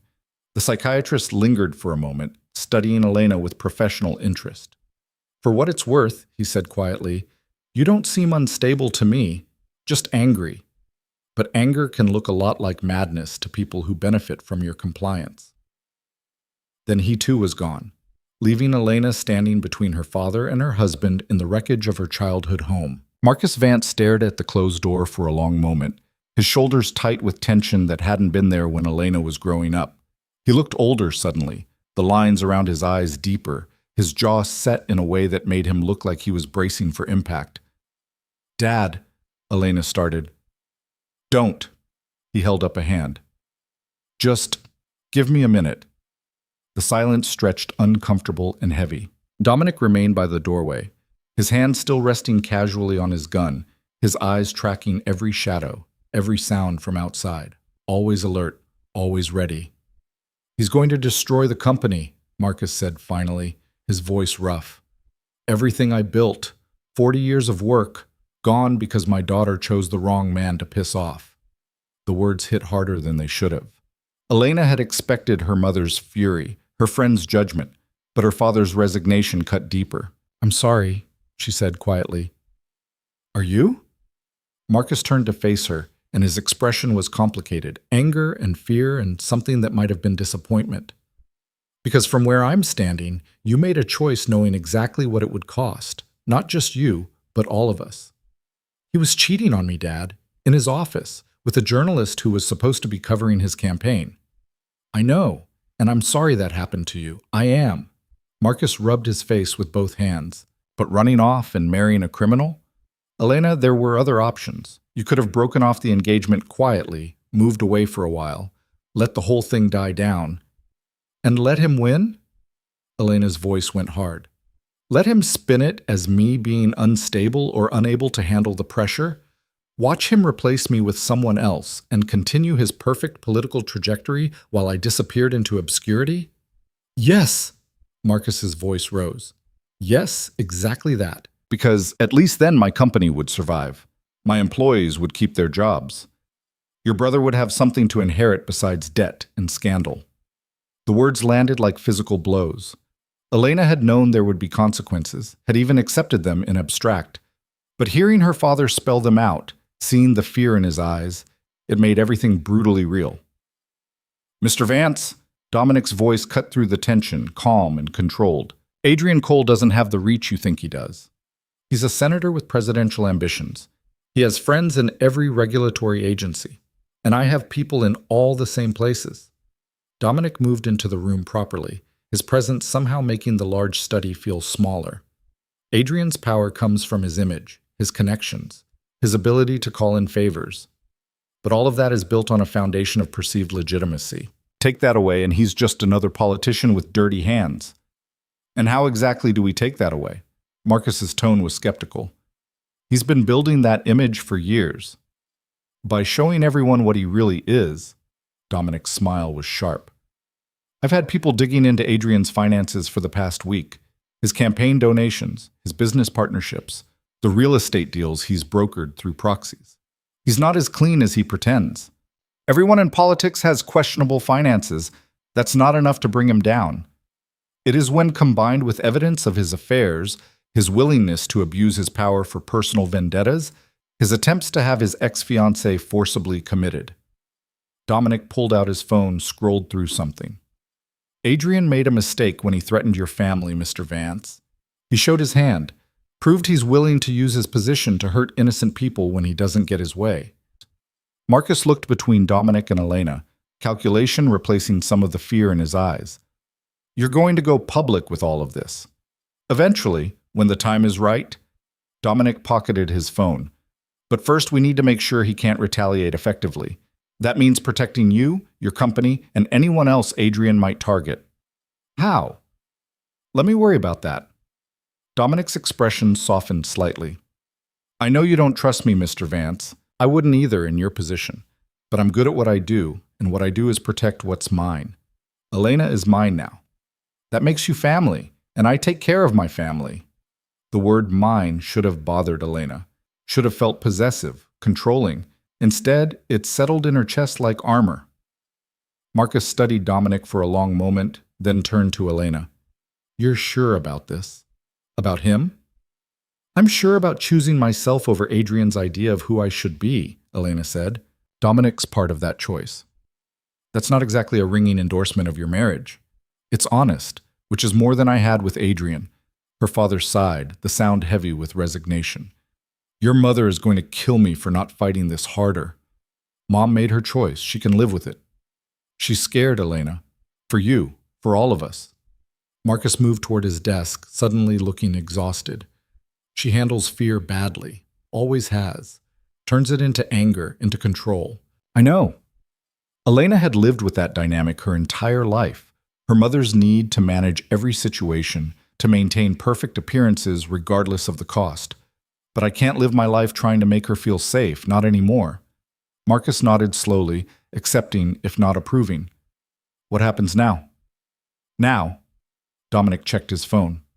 Now we make sure Adrian can't pull another stunt like tonight. I'm posting security here at your office, anywhere Adrian might try to access. If he comes near you or your family again, we'll know about it. And then what? Then we finish this. Dominic's voice went cold. Adrian Cole wants a war? We'll give him one, but on our terms, not his. They left an hour later after Dominic's security team had arrived and swept the property. Elena kissed her father goodbye, feeling the tension in his shoulders, the way he held on to her just a moment longer than necessary. Be careful, he murmured against her hair. Whatever you think you're doing, whatever revenge you're planning, be careful. Men like Adrian don't go down quietly. Neither do men like Dominic. That's what I'm afraid of. In the car, Elena watched the city blur past, her mind replaying the confrontation. Adrian's cold certainty, her father's fear, the psychiatrist's knowing eyes.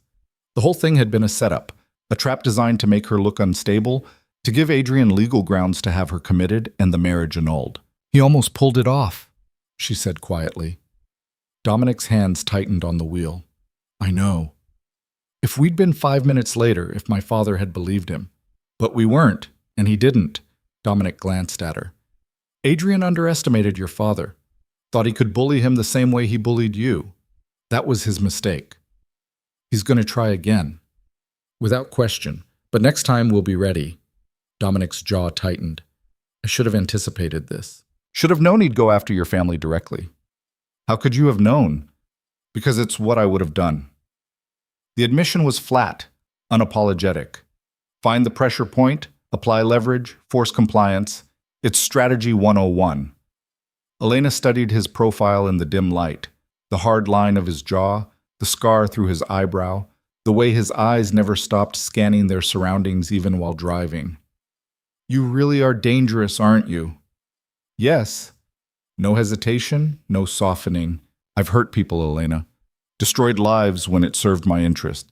Made choices that kept me awake at night. He glanced at her again. Does that scare you? It should. Elena knew it should. But sitting beside this man who'd offered her protection without demanding she become someone else, who'd stood between her and Adrian without hesitation, she found she wasn't afraid. No, she said. It makes me feel safe. Something shifted in Dominic's expression. Surprise, maybe, or relief. You're either very brave or very foolish. Maybe both. They drove in silence for a while, the city giving way to the waterfront district where Dominic's building stood like a monument to new money and old crimes. What's the next move? Elena asked as they pulled into the underground garage. We wait. Let Adrian make his next play while we gather ammunition. Dominic parked, killed the engine. My people are still digging into his finances, his associates, anyone he's ever done business with. Eventually, he'll slip up. They always do. And if he doesn't, then we make him. Dominic's smile was cold. I've been playing this game a long time, Elena. I know how to draw people out, make them show their hand. Adrian thinks he's untouchable. We're going to prove him wrong. They rode the elevator in silence, both lost in their own thoughts. Inside the loft, Elena kicked off her shoes and moved to the windows, watching the city lights reflect off dark water.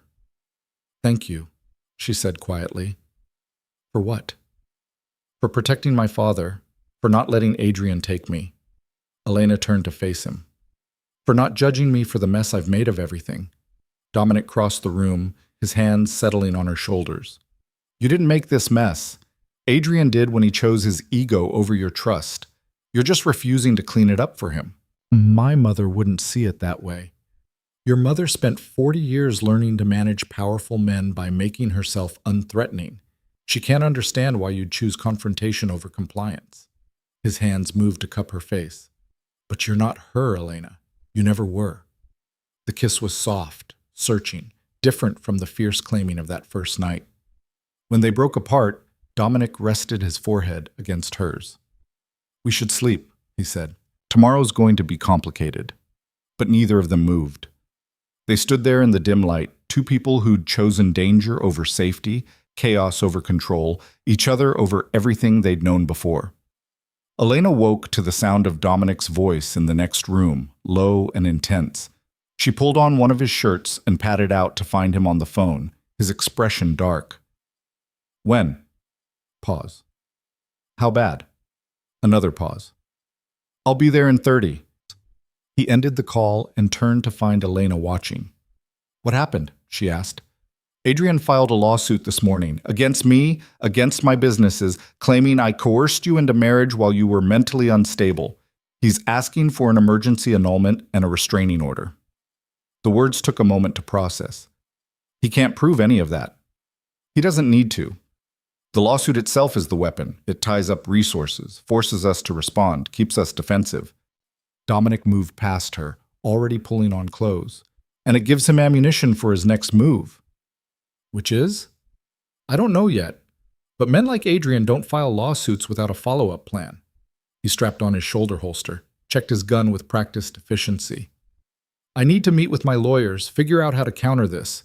You should stay here, stay safe. No. Elena moved to block his path. I'm coming with you. Elena, this is my fight as much as yours. More, maybe, since I am the one he's claiming is unstable. She met his eyes without flinching. I'm not hiding while you handle this. We're in this together. Dominic studied her for a long moment, then nodded. Get dressed. We leave in 15.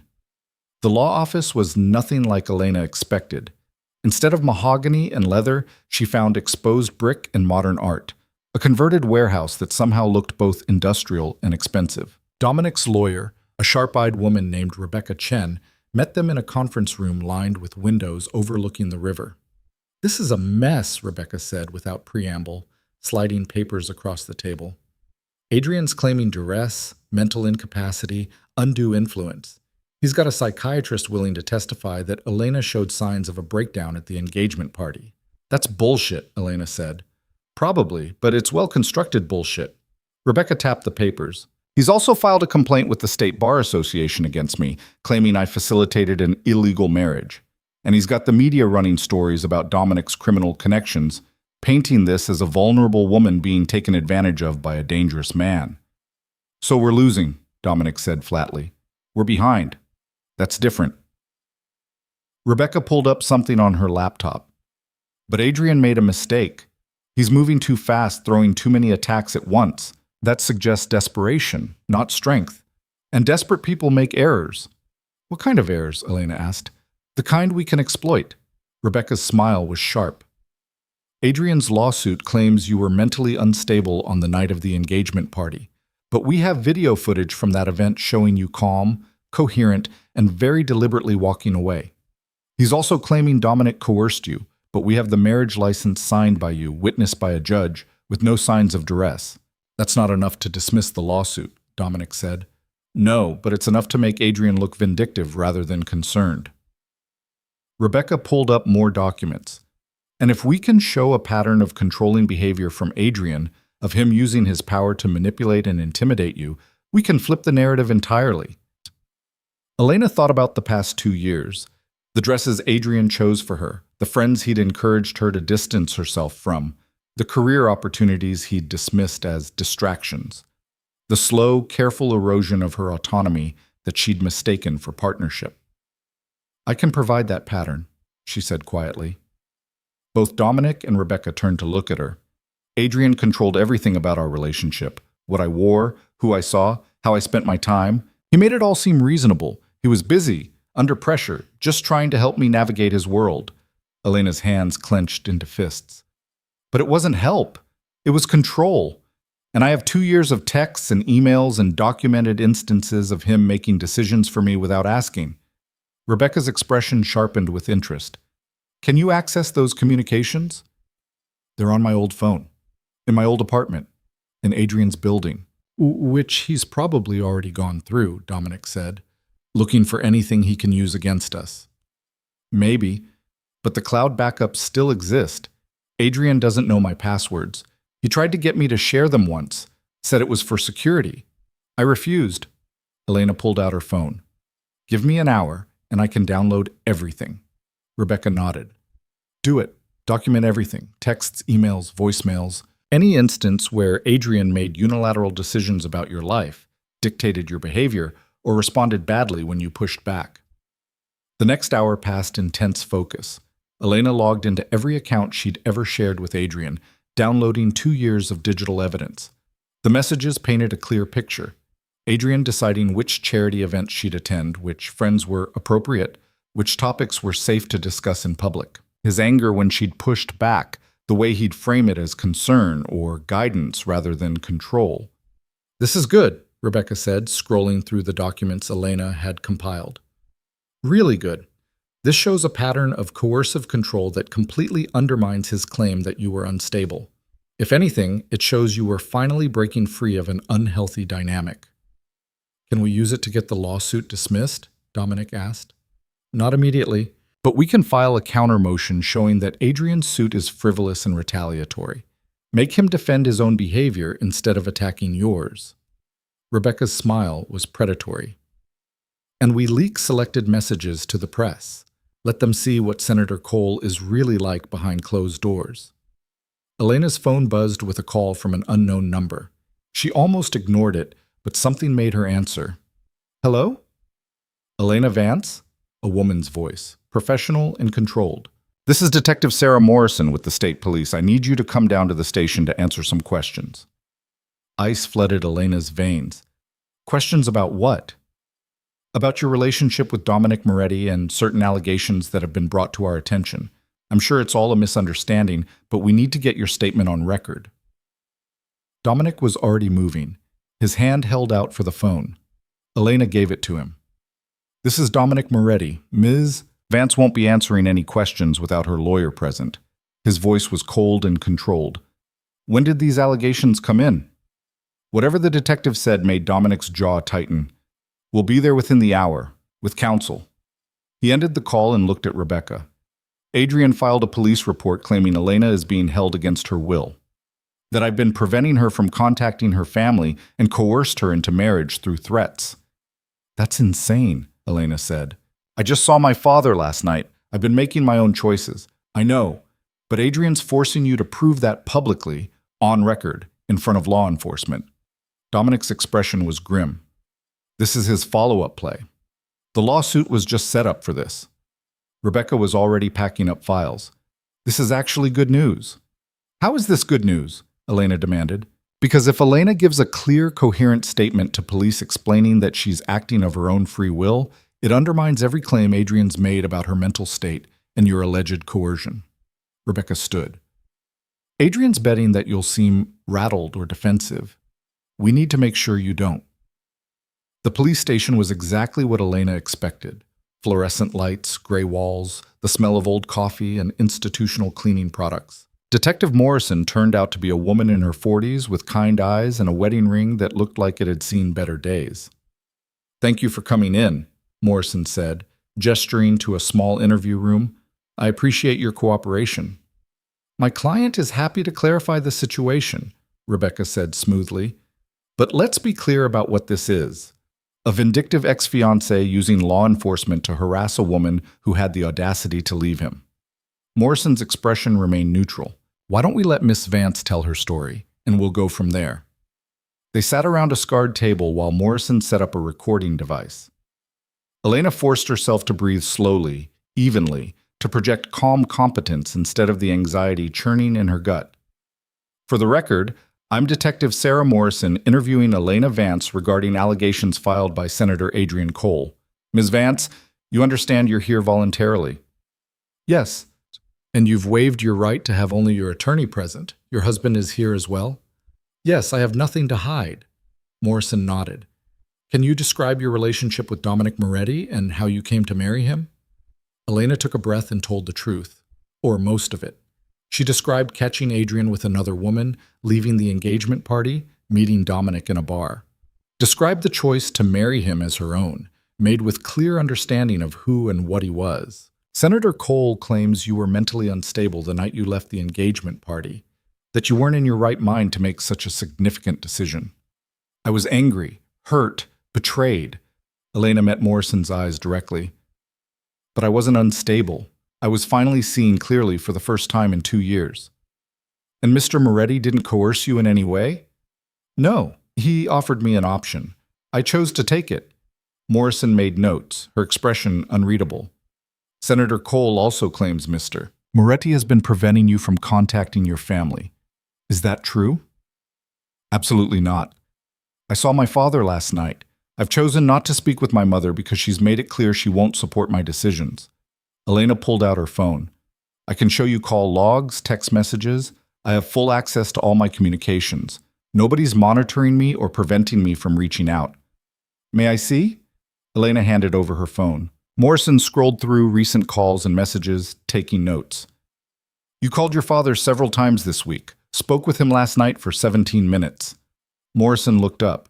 And yet Senator Cole filed his report this morning claiming you were being held incommunicado. Adrian is lying. Elena's voice was flat. He's lying to police, lying to the courts, lying to anyone who will listen, all because I had the audacity to leave him and marry someone he considers beneath him. That's a serious accusation, Miss Vance. It's the truth. Elena leaned forward. Detective, I'm a grown woman who made a choice to leave an unhealthy relationship. Adrian's response has been to try to destroy my new husband's business, threaten my father's company, attempt to have me forcibly committed, and now to weaponize law enforcement against us. If anyone's behavior suggests instability, it's his. Morrison was quiet for a long moment, studying Elena with sharp eyes. Off the record, this whole thing stinks of a powerful man who's pissed off that he lost control of a situation. On or off record, that's exactly what it is, Elena said. Morrison nodded slowly. Okay, I think we're done here. Ms. Vance, you're free to go.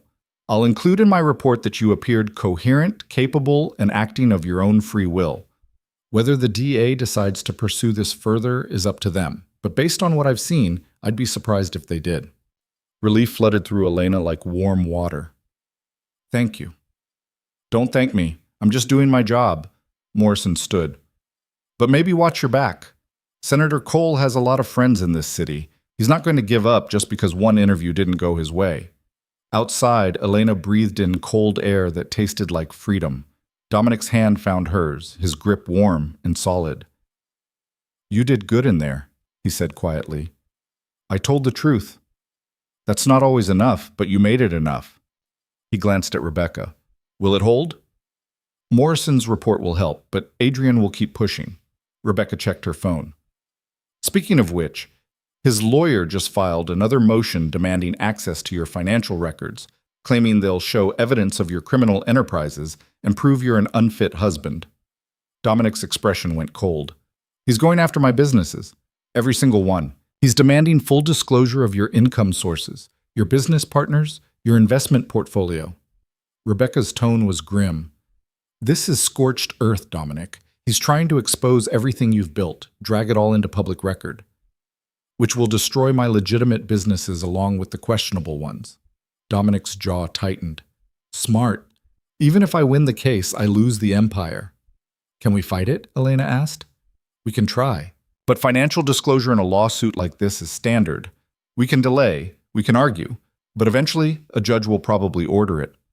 Rebecca looked between them. Unless you settle. No, Elena said immediately. Elena, no, that's what he wants. Me broken, apologizing, coming back with my tail between my legs. I won't do it. Dominic studied her face. This could cost me everything I've built. Then we'll build something else.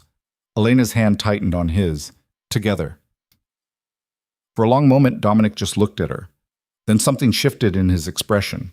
Resolve, maybe, or acceptance. Okay, he said. We fight. Rebecca nodded. Then we need to move fast, counter every motion, challenge every claim, and find something we can use to make Adrian back down before this gets even uglier. They were halfway to the car when Dominic's phone rang. He answered, his expression shifting from alert to something darker. When? Pause. How many? His hand tightened on the phone. Get everyone out. I'm on my way. He ended the call and turned to Elena, his face grim. What happened? She asked, though part of her already knew the answer would be bad. Fire. At my primary warehouse, the one where I keep inventory for my import business. Dominic was already moving toward the car. Someone torched it. My people barely got out in time. Elena's blood ran cold. Adrian? Who else? Dominic's voice was deadly quiet. He's done playing legal games. Now he's coming directly at my business, my people, everything I've built. This is a message. What's the message? Dominic's eyes met hers, dark and dangerous. That he's willing to burn everything down rather than let me have you. The warehouse was still burning when they arrived, flames clawing at the night sky like something alive and furious. Fire trucks surrounded the building, their hoses barely making a dent in the inferno. Dominic stood at the police barricade, his face illuminated by orange light, watching 2 decades of work turn to ash. Everyone got out? He asked the man beside him. Marco, his warehouse manager, covered in soot and looking shaken. Yeah, barely. The fire started in 3 different places at once. We had maybe 2 minutes warning before the whole thing went up. Marco coughed, his voice rough from smoke. This wasn't an accident, boss. This was professional. I know. Dominic's voice was flat, controlled in a way that made Elena's skin prickle. This was the dangerous man everyone warned about, the one who'd built an empire in the city's shadows. Security footage? Wiped. Whoever did this knew exactly where the cameras were, exactly how to disable them. Marco glanced at Elena, then back to Dominic. This is about her, isn't it? The senator. Yeah. Dominic's hands clenched into fists. It's about her. Elena felt the weight of it settle on her shoulders, the knowledge that people's livelihoods had just gone up in flames because she'd chosen to leave Adrian Cole, because she'd dared to want something different. How much did we lose? Dominic asked. Everything in the building, inventory, equipment, records. We're talking millions, boss. And that's not counting the contracts we won't be able to fulfill now, the clients we'll lose because we can't deliver. Dominic was quiet for a long moment, watching the flames. Then he pulled out his phone and made a call. It's me. I need you to pull together everyone who owes me favors, and I mean everyone. We're calling them all in tonight. He paused, listening. I don't care what time it is. Adrian Cole just crossed a line, and I'm done playing defense. It's time we reminded this city why people are afraid of me. He ended the call and turned to Elena. I need to handle this. Marco will take you back to the loft. No! Elena grabbed his arm. I'm not leaving. Elena, this is going to get ugly, dangerous. Adrian just committed arson to get to me. There's no telling what he'll do next. Exactly, which is why I'm not leaving your side. She moved closer, her voice low and fierce. He did this because of me, because I chose you. I'm not hiding while you clean up my mess. This isn't your mess. Yes, it is. Adrian's war is with me, not you. You're just the weapon I used to hurt him. Elena's jaw tightened. So I'm staying. We end this together, or not at all. Dominic studied her face in the firelight, searching for doubt or fear. When he found neither, he nodded slowly. Okay, but you do exactly what I say when I say it. No arguments. No arguments. They left Marco to coordinate with the fire department and drove to a building Elena had never seen before, a nondescript warehouse in the industrial district that looked abandoned from the outside. Inside, it was anything but. Men and women filled the space, some she recognized from Dominic's security team, others who looked like they'd stepped out of expensive boardrooms. All of them watching Dominic with a mixture of respect and wariness.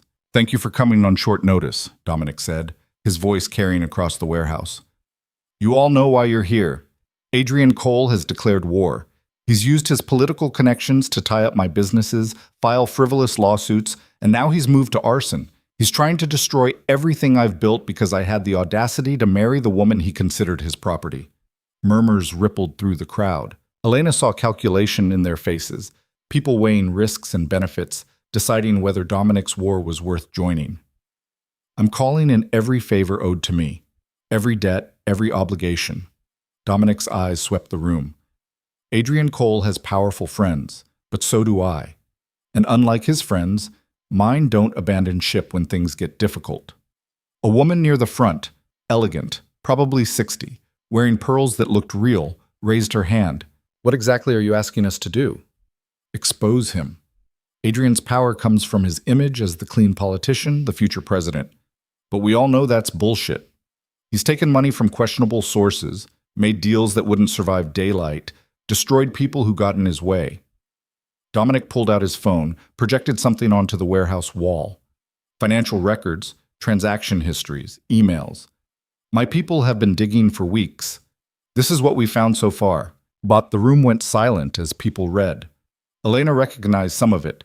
Adrian's campaign finance records showing donations from shell corporations, real estate deals where he'd profited from insider knowledge, emails discussing how to handle problems like inconvenient witnesses or journalists asking uncomfortable questions. This is explosive, someone said. If this goes public, it will end his career, Dominic finished. Probably land him in prison. But I need your help distributing it, making sure it reaches the right people. Journalists who can't be bought. Prosecutors who actually care about corruption. Voters who thought they knew who they were supporting. And what do we get in return? Another voice asked. A man in an expensive suit who looked like he spent his days in courtrooms. Adrian Cole gone, permanently. Dominic's smile was cold. Think about how much easier your lives become when he's not in power, not able to call in favors or threaten investigations. Think about the opportunities that open up when his seat becomes vacant and his political machine falls apart. The calculation on faces shifted. Elena watched people making the same decision she'd made weeks ago, choosing the dangerous option because the safe one came with too high a price. I'm in, the woman with pearls said. Adrian tried to kill a zoning variance I needed last year, said I hadn't donated enough to his campaign. I'd love to return the favor. Others started speaking up, adding their own grievances. Adrian had apparently made enemies of half the room at some point, using his power to reward friends and punish anyone who didn't fall in line. Then let's move, Dominic said. We have maybe 12 hours before Adrian realizes what's happening and tries to get ahead of it. I want this information in the hands of every major outlet by sunrise.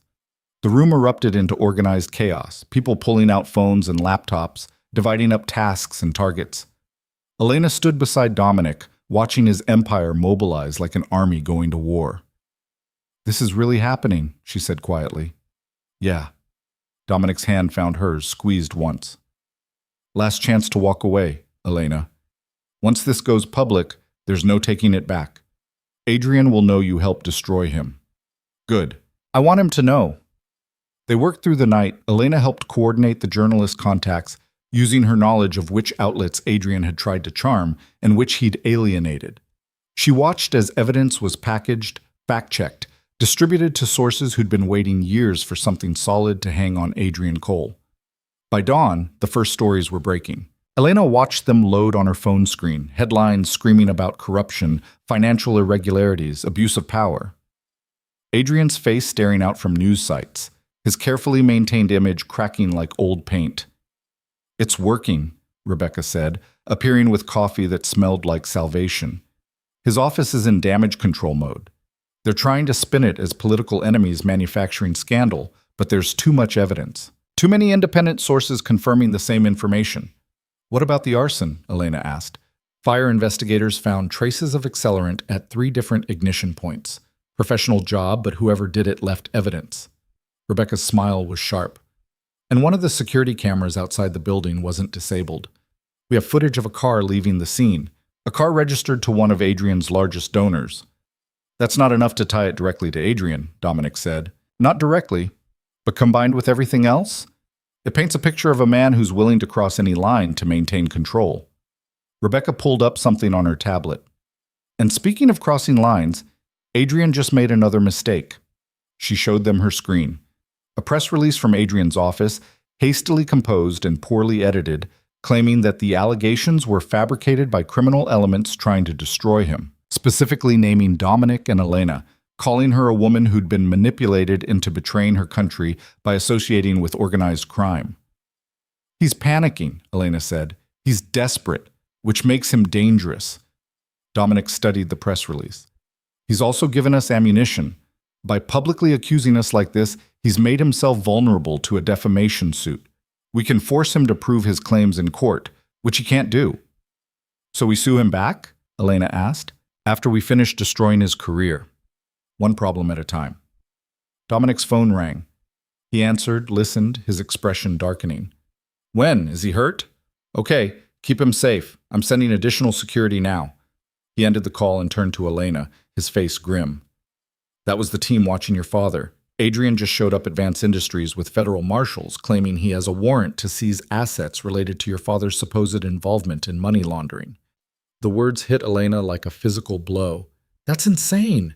My father has nothing to do with money laundering. I know, but Adrian's using his connections to manufacture a case, force an investigation. Even if nothing comes of it, the damage will be done. Your father's company will be frozen, his reputation destroyed. Dominic was already moving toward the door. We need to get there before Adrian can execute the warrant. They made it to Vance Industries in record time. Dominic's driver ignoring traffic laws while Elena's mind raced through scenarios, each worse than the last. Her father had spent 40 years building that company from nothing. If Adrian destroyed it now, out of spite and revenge, the parking lot was already full of official vehicles when they arrived. Elena could see her father through the glass doors, standing in the lobby with federal agents, his face pale but composed. Stay behind me, Dominic said, but Elena was already moving. She pushed through the doors to find Adrian standing beside a federal marshal, holding papers that looked official and devastating. He smiled when he saw her. Elena, how nice of you to join us for your father's arrest. You son of a bitch, the words came out cold and flat. He has nothing to do with this, doesn't he? Funny thing, when we started looking into your husband's business dealings, we found some interesting connections to Vance Industries. Payments that don't quite add up. Transactions that suggest your father's been helping Dominic launder money through his manufacturing business. That's a lie. Marcus Vance's voice was steady despite the fear in his eyes. I've never had any business dealings with Dominic Moretti. Really? Because we have bank records showing otherwise. Adrian nodded to the marshal who held up more papers. 3 transfers over the past year totaling nearly $2 million from shell corporations we've traced back to Moretti's operations. All of them ending up in Vance Industries accounts. Elena's mind raced. Dominic had sent money to her father's company? But why would he? Then she understood. The asset freeze. When Adrian had first tried to destroy Vance Industries, Dominic must have quietly moved money to keep the company afloat. He'd protected her father without telling her, without asking for credit or acknowledgement, and Adrian had found the trail and weaponized it.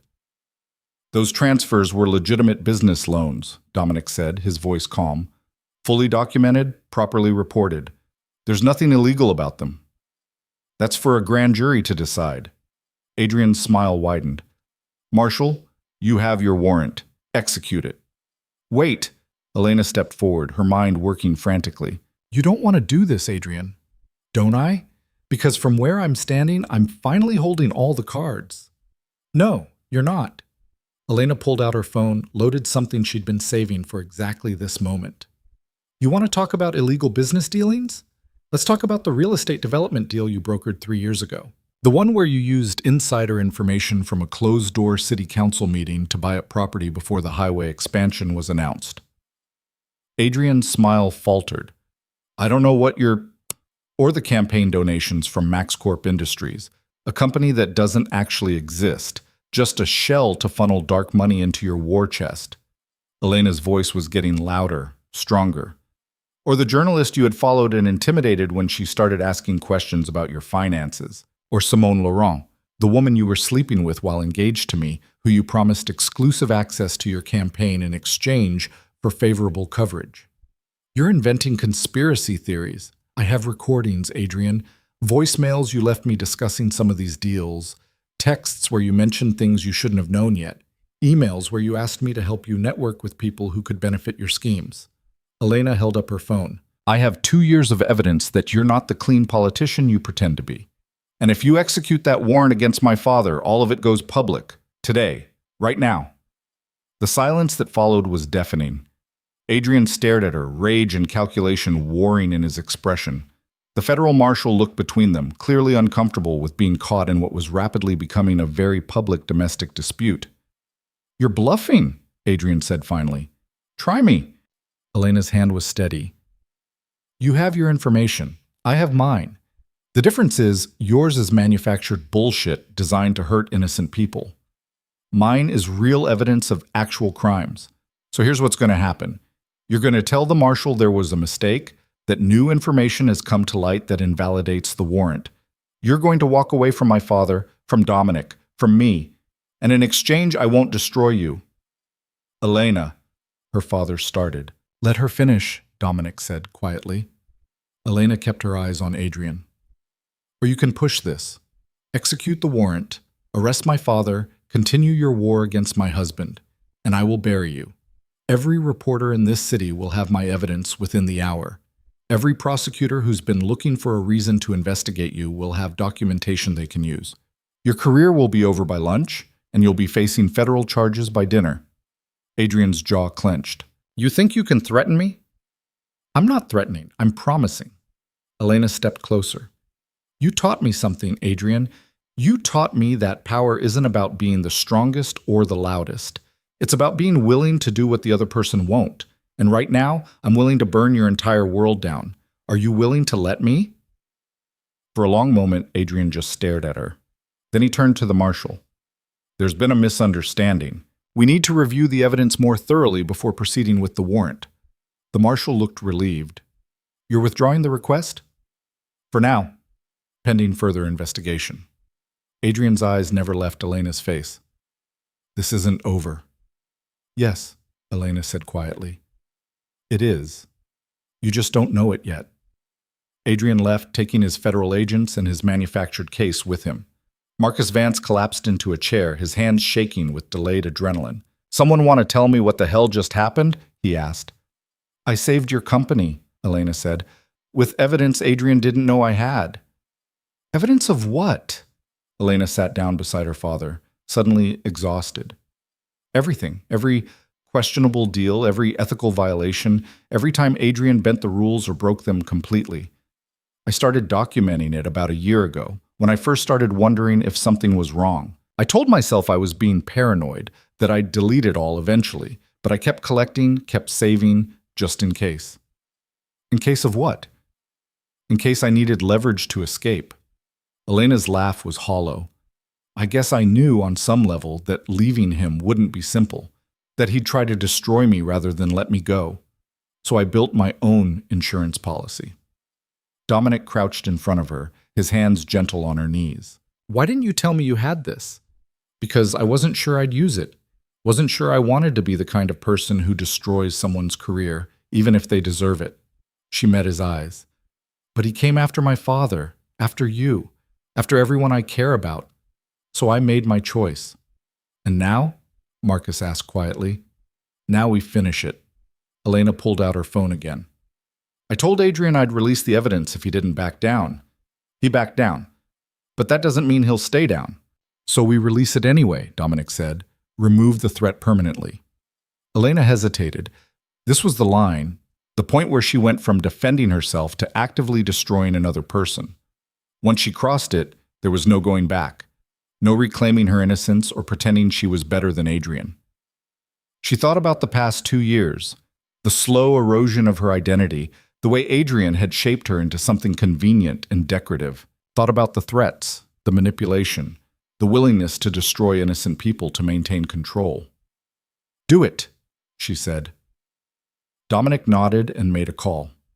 Within minutes, Elena's evidence was being packaged and distributed to every journalist, prosecutor, and news outlet on Rebecca's list.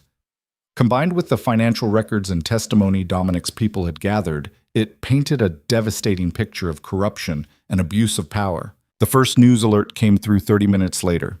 Then another. Then another. Elena watched as Adrian's world imploded in real time. Headlines screaming about scandal, political allies issuing statements distancing themselves, calls for investigation and resignation flooding social media. Her phone rang. An unknown number. She answered. "You've destroyed me." Adrian's voice was hollow, empty. "Everything I built. Gone." "No, you destroyed yourself. I just made sure everyone could see it." "I loved you, Elena. Everything I did was to build a life for us. You loved the idea of me. The perfect senator's wife who'd smile and stay quiet and never challenge you." Elena's voice was steady. "But I was never that person. You just refused to see it. This isn't over. Yes, it is." Elena hung up and blocked the number. By evening, Adrian had resigned from the Senate. By midnight, federal prosecutors had announced an investigation into his campaign finances and business dealings. By dawn the next morning, he'd been arrested on charges of corruption, fraud, and abuse of power. Elena watched the perp walk on the news, Adrian in handcuffs being led into a federal courthouse, and felt nothing. No triumph, no satisfaction. Just a hollow relief that it was finally finished. "How are you feeling?" Dominic asked, finding her at the windows where she'd spent so many mornings watching the city wake up. "Empty. Like I should feel something more, but I don't." "That's normal. You've been running on adrenaline and rage for weeks. Now that it's over, there's nothing left to fuel you." He moved to stand beside her. "It'll come back. The feelings, the energy. You just need time." "What happens now?" Elena turned to face him. "Adrian's gone. The threat's over. We don't need to be married anymore."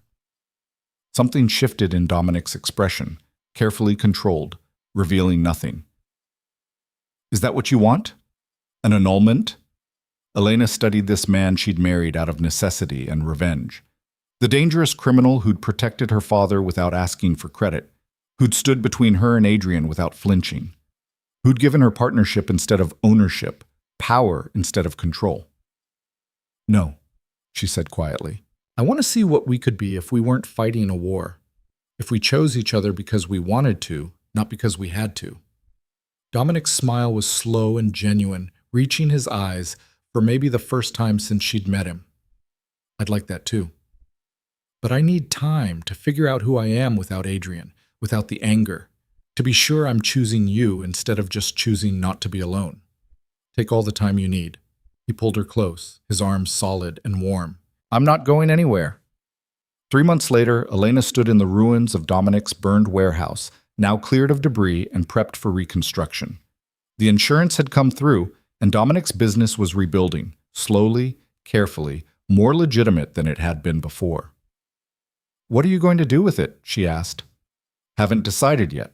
Might go fully legal, use it for actual shipping and distribution. Might sell it and invest in something new." Dominic looked at her. "What do you think?" The question surprised her. "You're asking my opinion." "You're my wife, my partner. Of course I'm asking your opinion." Elena walked through the space, imagining possibilities. "I think you should do something good with it, something that helps people instead of just making money." "Like what?" "A community center, maybe. Job training, education programs, resources for people trying to build legitimate businesses in neighborhoods that usually don't get that kind of support." She turned to face him. "You've spent 20 years building power in the shadows. Maybe it's time to use that power in the light." Dominic was quiet for a long moment. Then he nodded. "Okay, let's do it." "Really? Really, with one condition." "What?" "You run it. The foundation, the programs, all of it. You said you needed to figure out who you are without Adrian. This could be part of that." Elena felt something spark in her chest. Possibility, purpose, the first genuine excitement she'd felt in months. "I don't know the first thing about running a nonprofit." "You'll learn. You're smart, capable, and you understand what it's like to escape something that was destroying you." Dominic moved closer. "Plus, I know people who can help. We'll build something together." Together. The word had meant something different 3 months ago. Survival, strategy, mutual benefit. Now it meant something else. Something that felt like it might actually last. 6 months after Adrian's arrest, Elena sat in a coffee shop across from her mother. Catherine Vance looked older, smaller somehow, like the past months had shrunk her. "Thank you for meeting me," Catherine said quietly. Elena sipped her coffee, waiting. "I was wrong. About Dominic, about your choices, about all of it." Catherine's hands twisted around her cup. "I thought I was protecting you, making sure you had the kind of life I never did, secure, respected, powerful. You were trying to make me into you." "Yes, and I'm sorry for that." Catherine's eyes were wet. "I watched you on the news during all of this. Saw you standing beside Dominic, facing down Adrian and the media and everyone who said you'd made a mistake. And you were magnificent, Elena, stronger than I ever was." "You taught me to be strong. I taught you to be compliant. You learned to be strong in spite of me, not because of me. Catherine reached across the table, her hand hovering near Elena's. Can you forgive me? Elena thought about everything she'd lost and gained in the past 6 months, the life she'd burned down, the new one she was building from ash, the man beside her who saw her as an equal instead of an accessory. I can try, she said finally. Catherine's hand found hers squeezed gently. That's all I can ask. A year after she'd walked out of Adrian's engagement party, Elena stood in the converted warehouse at the opening of the Moretti Foundation. The space was filled with people, business owners who'd received grants, kids enrolled in training programs, community leaders who'd fought for resources and finally had them. You did this, Setsa, Dominic said, appearing beside her with 2 glasses of champagne. We did this. Elena took the glass. Together. Together. He clinked his glass against hers. How does it feel? Elena looked around at the faces, hopeful, grateful, determined. Looked at the life she'd built from the ruins of her old one. Looked at the man beside her who'd offered her danger when she needed it and partnership when she was ready for it. It feels like freedom, she said. Dominic's hand found hers, their rings catching the light. Platinum bands that meant something different now than they had on that hasty courthouse morning. Not just survival or strategy, but choice. Partnership. Something that might actually be love, given enough time and trust. To freedom, then, Dominic said. To freedom, Elena agreed. They drank, and the champagne tasted like victory and promise in equal measure. Elena had thought betrayal would break her. Instead, it had forged her into something far more dangerous than Adrian had ever imagined. A woman who knew her own power and wasn't afraid to use it. The war was over. But Elena's real life was just beginning.